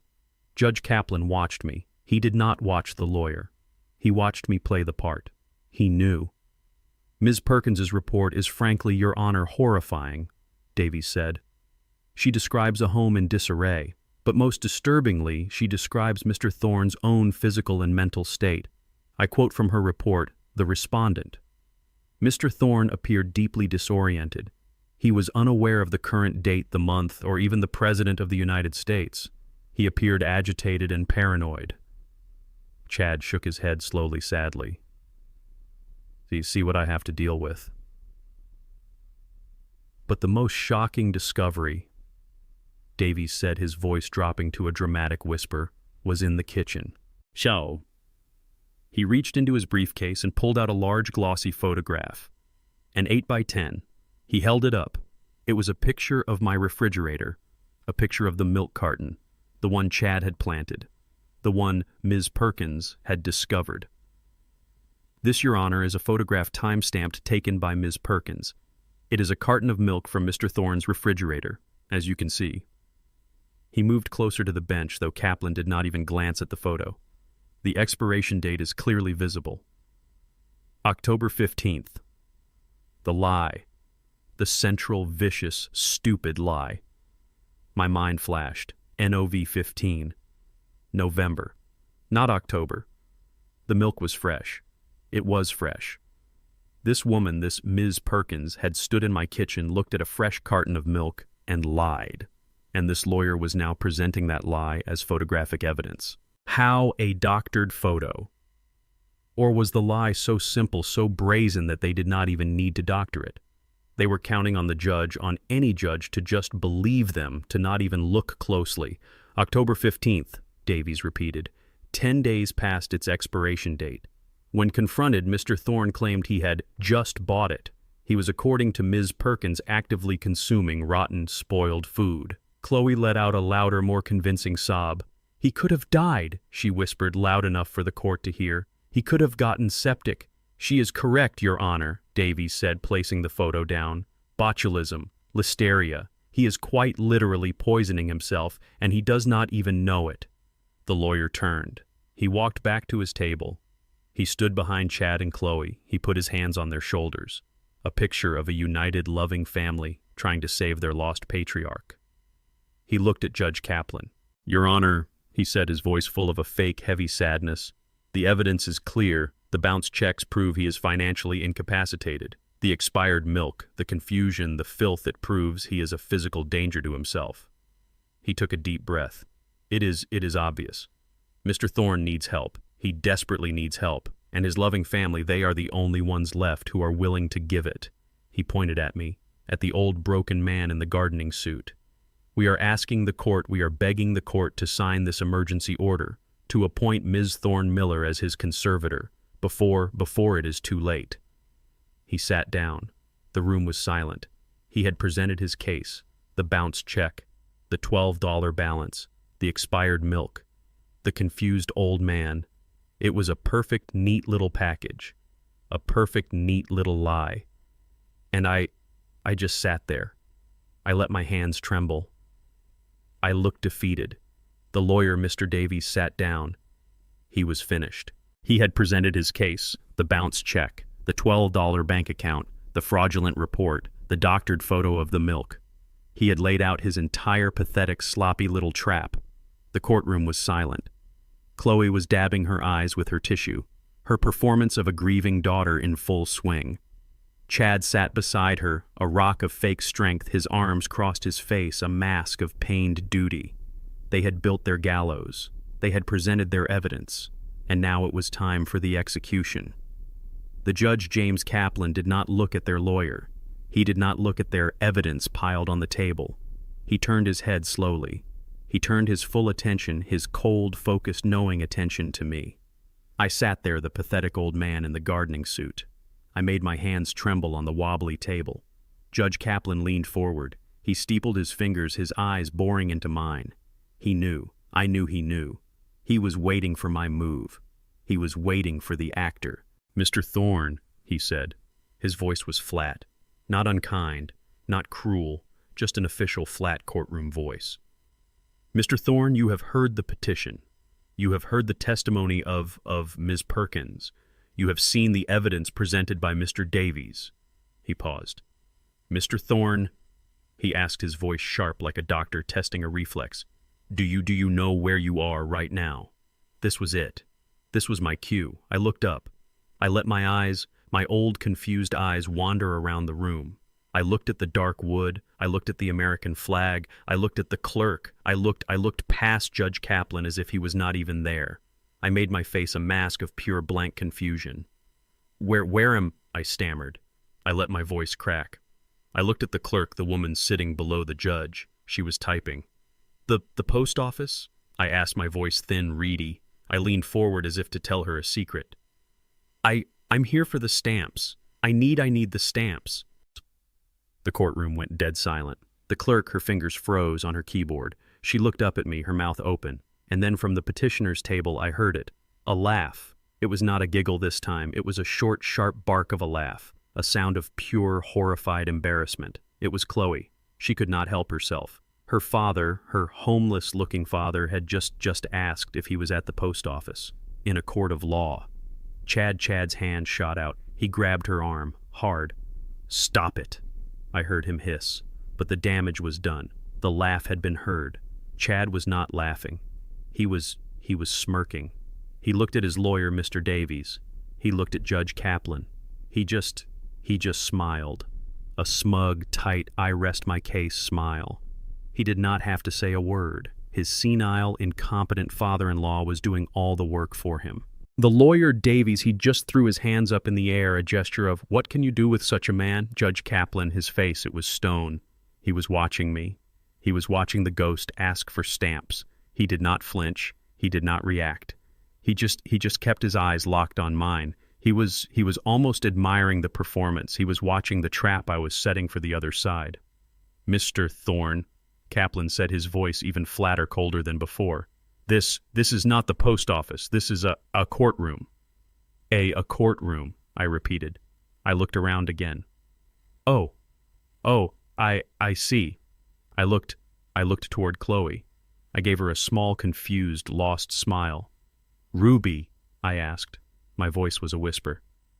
Ruby, is that you? Why are we here? Did you bring the car, dear? I had asked for my dead wife. That was the kill shot. Chloe's face, it just crumbled. The laugh was gone. Her face went white, not with shock, but with pure unadulterated rage, the shame of it. Her senile father in his homeless suit was asking for his dead wife in public. She was not grieving. She was mortified. Chad leaned back in his chair. He crossed his arms. He was done. He had won. It was over. Mr. Davies, the lawyer, stood up. He did not even wait for the judge. Your Honor, he said, his voice full of a triumphant fake pity. Your Honor, I think the respondent has just made our case for us. He thinks he is at the post office. He is asking for his wife who has been deceased for 5 years. It's a tragedy. He pointed at me. This man, this broken man, he needs help. He needs us. We rest our case, Your Honor, he said. He sat down. The room was silent. They had won. It was over. I was legally dead. I just sat there. I looked down at my trembling old gardener's hands. And I waited. Tick, tock, any second now. Judge Kaplan looked at me. I looked at him. He knew. He was about to speak.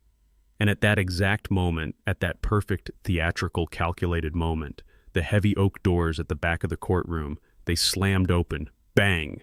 Every head in the room whipped around. And he walked in.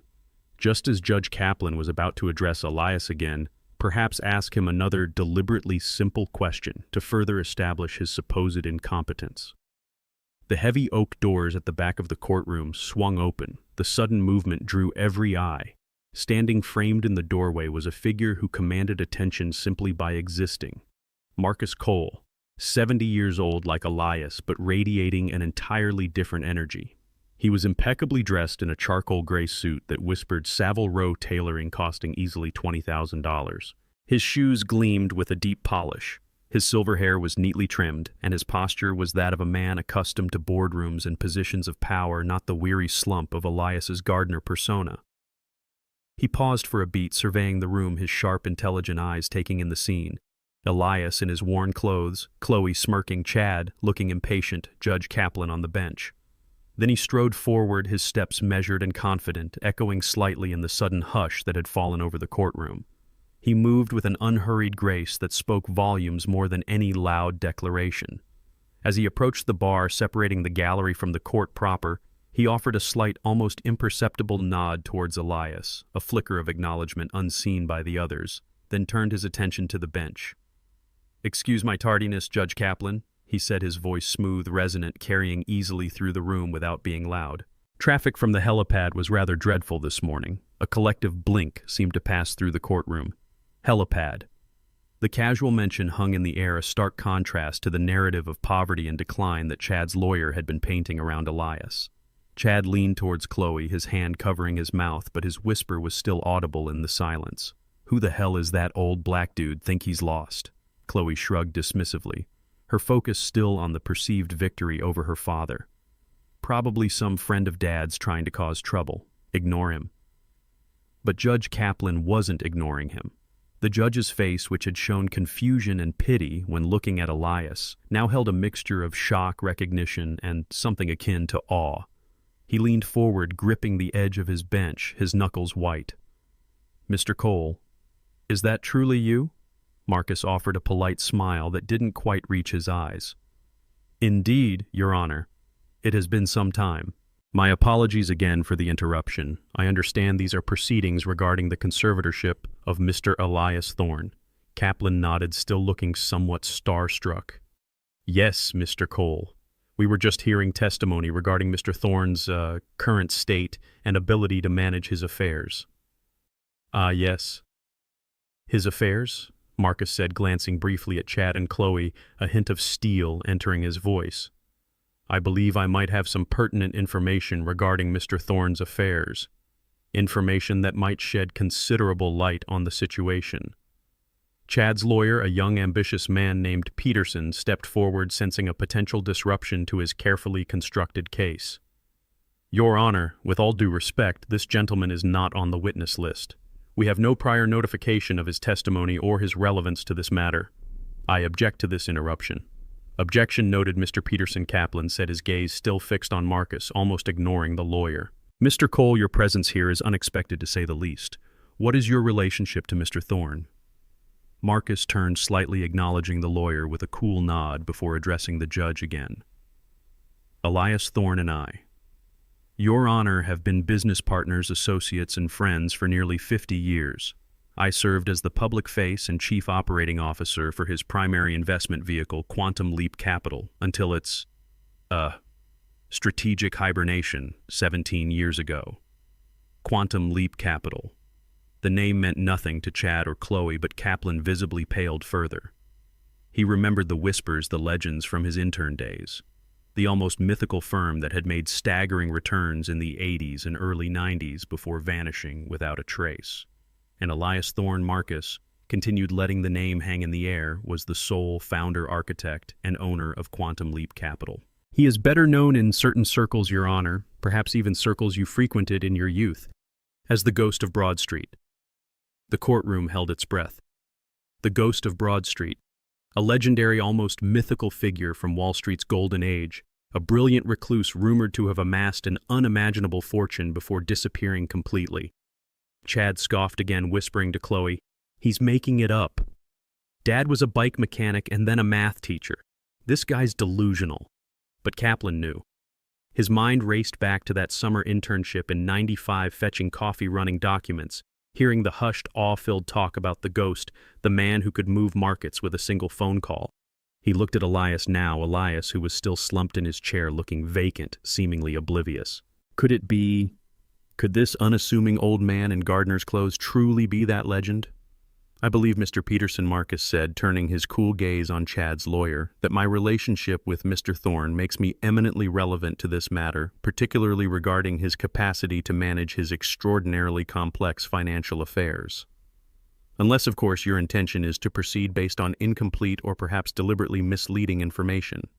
The challenge was unmistakable, delivered with quiet authority. Peterson stammered slightly, caught off guard by Marcus's commanding presence and the judge's reaction. No, of course not. Your Honor, we simply wish to follow procedure. Excellent, Marcus replied smoothly.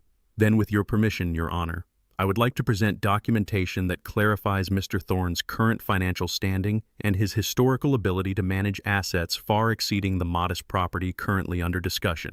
He lifted the thick folder he had been carrying, placing it firmly on the counsel table. Documentation that I believe will render these proceedings entirely unnecessary. The air crackled with anticipation. Chad and Chloe exchanged uneasy glances, sensing the ground shifting beneath them. Elias remained seemingly lost in his own world, but a tiny, almost invisible smile played on his lips. The first pieces of the counterattack were on the board. The ghost was about to materialize. Judge Kaplan looked at Marcus Cole, then at the thick, leather-bound folder in his hands, and then at Elias, who was still muttering softly to himself about needing stamps for Ruby. The judge cleared his throat, clearly unsettled by the presence of a man he recognized as a titan of industry. Mr. Cole, you mentioned documentation, pertinent information. Chad's lawyer Peterson scoffed, regaining some of his composure. Your Honor, unless Mr. Cole is here to confirm that Mr. Thorne is destitute, I fail to see the relevance. We have bank statements. We have the overdue tax notice. We have testimony. This is a clear-cut case of an individual unable to manage his own very limited affairs. Marcus Cole smiled, a slow, cold expression that held no humor. Limited affairs. Mr. Peterson, you have done your homework, I'll give you that. You found the Chase account. You found the $943 Social Security check. You've built a very convincing portrait of a man in decline. He paused, letting the words hang in the heavy air. But you've made a fatal error. You mistook a decoy for the entire army. He lifted the heavy folder and brought it down onto the counsel table with a sound like a muffled gunshot, a thud that seemed to shake the very foundation of the room. The sound made Chloe jump, and even Elias's muttering momentarily ceased. "My name, Marcus Cole," stated his voice, now devoid of any pleasantry, ringing with absolute authority, "is Marcus Cole. I am chief counsel and acting administrator for the Thorne Family Trust established in Geneva in 1987. He tapped the binder. "And this is the preliminary notarized and cross-verified summary of that trust's assets." Peterson took an involuntary step back. "Trust? What trust? His bank account has $12. That," Marcus said, pointing a finger at Peterson's folder, "is a household checking account. A pocket money account Mr. Thorne established for his daughter to use for groceries. An account she and her husband," he glanced at Chad, "have been systematically draining in an attempt to manufacture the very incompetence you allege today. This," he tapped the binder again, "is the real account." Judge Kaplan leaned forward, his eyes wide. "Mr. Cole, what are the contents of that file?" Marcus Cole undid the clasp and opened the binder to the first page. A single sheet dense with numbers certified with the seals of both the Swiss National Bank and the United States Department of the Treasury. "Your Honor, per the Winter Storm Protocol, activated by Mr. Thorne 48 hours ago, Quantum Leap Capital has been brought out of hibernation. Its assets are being liquidated and consolidated." He ran his finger down the page. "As of midnight Zurich time, the certified liquid and audited net worth of the assets held in trust personally by Mr. Elias Thorne," he paused, lifting his gaze to lock eyes first with Chloe, then with Chad, "is $814,223,054.17. Silence. Not just a quiet in the courtroom. It was a vacuum, a suffocating void, where all sound, all air, all thought had been sucked away. Chloe's mocking laugh died in her throat, her face frozen in a mask of grotesque disbelief. Peterson's jaw dropped open, his own papers slipping from his numb fingers and scattering across the floor. Chad's face went from smug to confused to a dark, blotchy purple. "Fraudulent," he suddenly screamed, leaping to his feet, his chair crashing backward. "That's fraudulent. It's fake. It's a lie. He's a bum. He's a senile old bum who lives on $900 a month. You're lying. This is a trick." He pointed a shaking finger at Elias. "He's a nothing. Mr. Miller, you will sit down." The roar from Judge Kaplan was so loud, so forceful, it physically slammed Chad back into his seat. The gavel struck the bench like a thunderclap again and again. "You will be silent." Kaplan was on his feet now, his black robes billowing, his face pale and beaded with sweat. His hands were shaking violently. He wasn't looking at Chad, he was staring at Elias. But Elias wasn't the confused old man anymore. The vacant look was gone, his back was straight, and his eyes were sharp, cold, and utterly clear, fixed directly on the judge. Kaplan pointed a trembling finger not at Chad, but at Elias. I know that legend," he whispered, his voice cracking but audible in the stunned silence. He turned to Peterson, his voice rising with a frantic, hysterical energy. You arrogant child.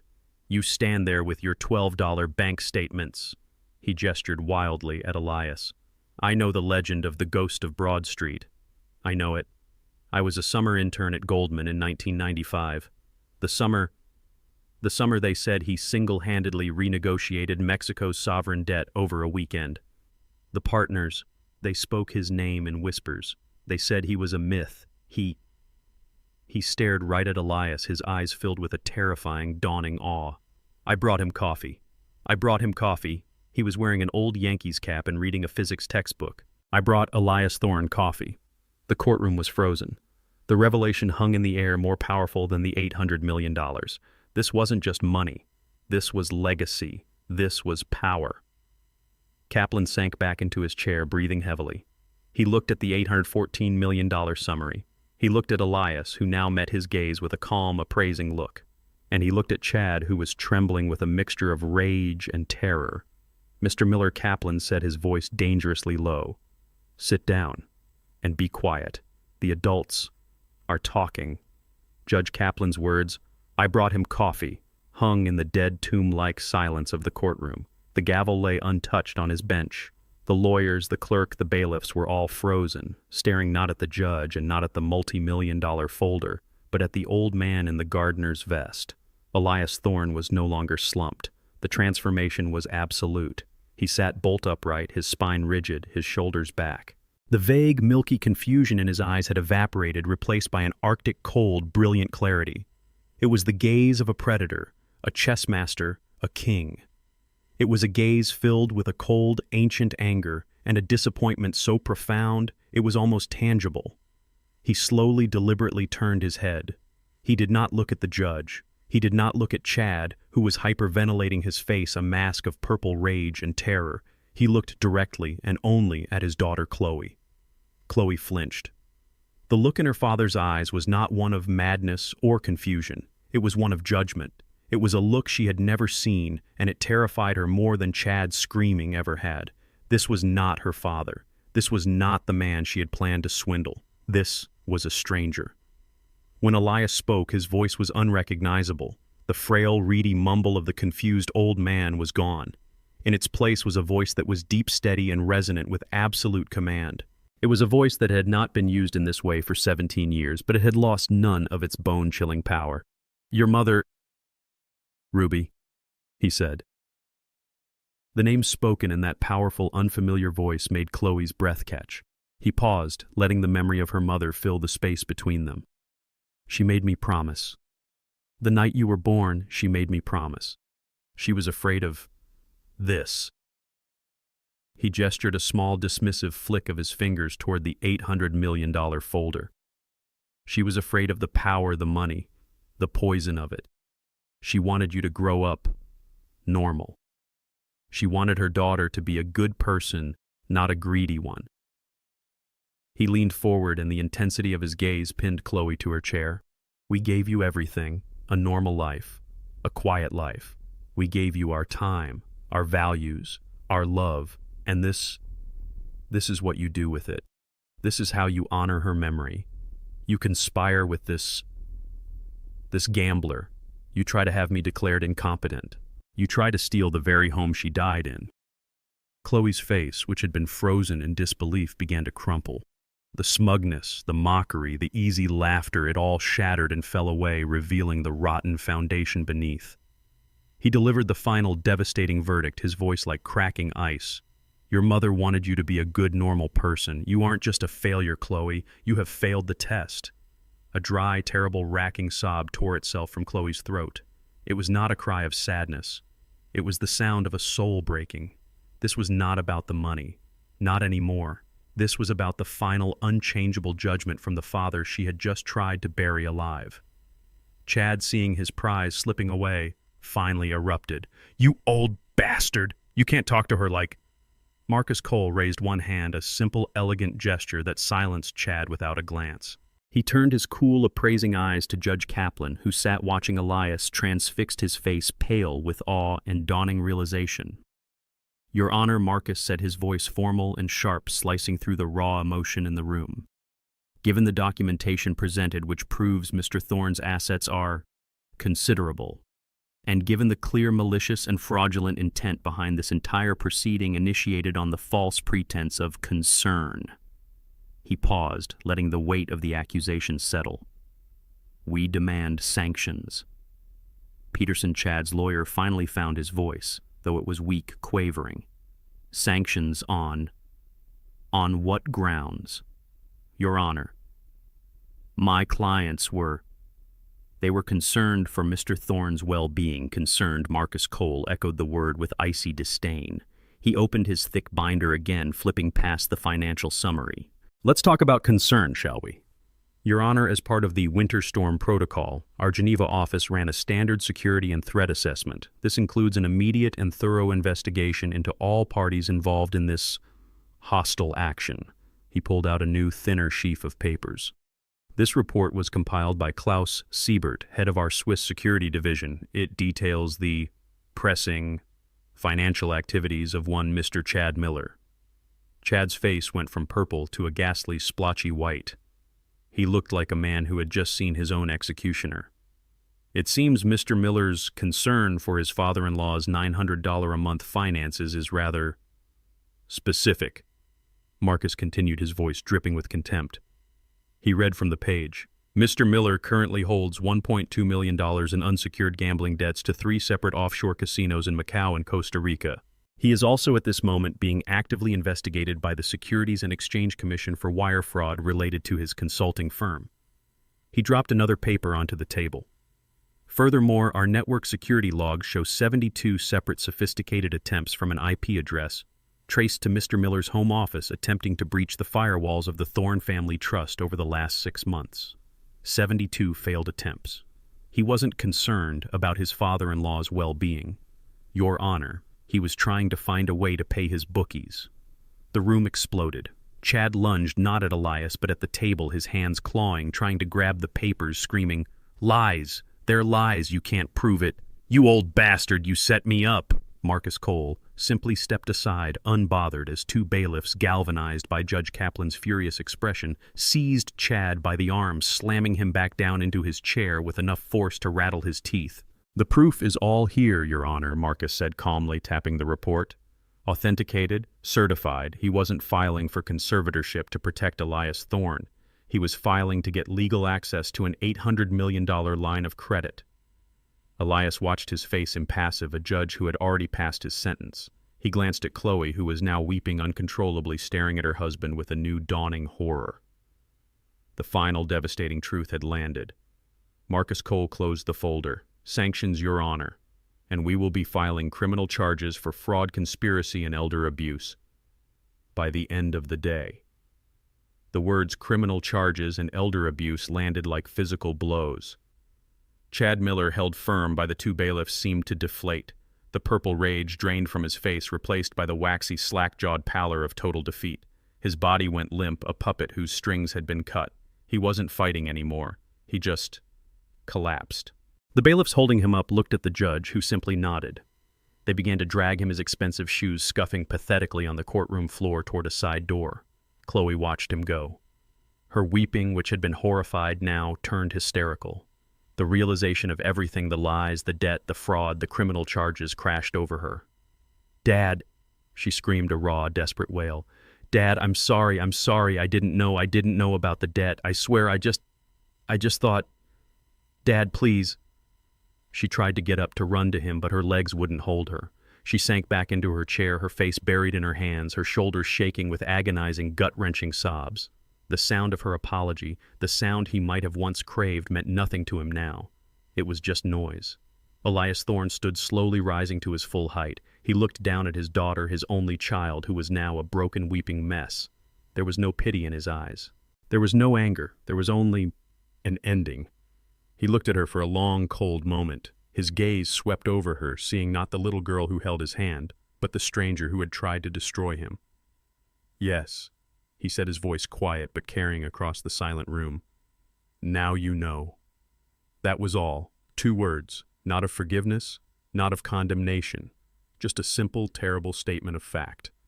The lesson had been taught. The test was over. He turned his back on her. He turned his back on the courtroom, on the stunned lawyer Peterson, on the awestruck Judge Kaplan. He didn't look back as the bailiff formally dismissed the case with a trembling voice. Marcus Cole held the heavy oak door open for him. Elias walked through it, his steps steady, his head held high. Marcus followed, placing a hand on his friend's shoulder as the door clicked shut behind them, sealing off the wreckage of the life that was. They didn't speak in the car. The city rushed by a blur of noise and color, but inside the quiet luxury of Marcus's sedan there was only silence. Elias looked out the window at the same city he had once dominated from the shadows, the same city he had hidden in for decades. Marcus drove him home, back to the small house, back to the front porch with the peeling paint and the overgrown rose bushes. Elias got out. He stood on the sidewalk for a moment looking at the house. It wasn't a prison anymore. It was just a house. "Thank you, Marcus," Elias said. Marcus nodded. "The ghost is back, Elias. The markets are already whispering. What are your orders?" Elias smiled, a small, genuine smile. "Let them whisper. I'll call you tonight." That evening, Elias sat in his kitchen. He had made himself a cup of tea. The house was quiet. He picked up the secure satellite phone Marcus had left him. He dialed the number for Geneva. Klaus Siebert answered on the first ring, his voice crisp and formal. "Mr. Thorne, it is good to hear your voice, sir." "Klaus, Elias said, his voice calm, relaxed. The protocol was executed perfectly. My thanks. Of course, sir. What are your instructions for the assets? The markets are volatile in anticipation of your next move. Elias looked at a photograph of Ruby on the wall, her smile bright, her eyes kind. He thought of the decades of quiet. He thought of the betrayal, and he thought of the future. Sell it, Elias said. There was a stunned silence on the line. Sir, sell everything. Liquidate all holdings. All 814 million. Sell it all. Mr. Thorne, that will shatter the European markets. It is an apocalypse. Then let it be an apocalypse, Elias said softly. It's time for a new world. I want 99% of the entire principal transferred. We're creating a new foundation, the Ruby Thorne Fund. A foundation, sir. Yes, its mandate will be simple. Scholarships for historically black colleges and universities, full funding for every soup kitchen in the 5 boroughs, and a new wing for the pediatric oncology department at Mount Sinai. Ruby always loved the children. Klaus was silent for a beat, processing the sheer scale of the donation. That is monumental, sir. And the remaining 1%. Elias looked out the kitchen window toward the small backyard where he grew his tomatoes. He smiled again, and this time it reached his eyes. The remaining 1%. That's about $8 million, isn't it? Approximately, yes, sir. Good, Elias said, taking a sip of his tea. I think I'll buy a sailboat. I spent 17 years pretending to be someone I wasn't. I thought that by hiding my wealth, by living as a simple math teacher, I was protecting my daughter from the poison that money can become. I wanted her to grow up normal, grounded, and good. But I learned a hard lesson. By hiding my strength, I accidentally invited contempt. I allowed her and her husband to see me as weak as a burden to be managed, not a father to be respected. The greatest test of character isn't what you do when you have nothing. It's what you do when you think you can take everything. What would you have done in my position? I would really love to hear your thoughts, so please drop them in the comments below. If you enjoyed my story and want to hear more like it, you can support me by liking this video and subscribing to the channel. Thank you for listening.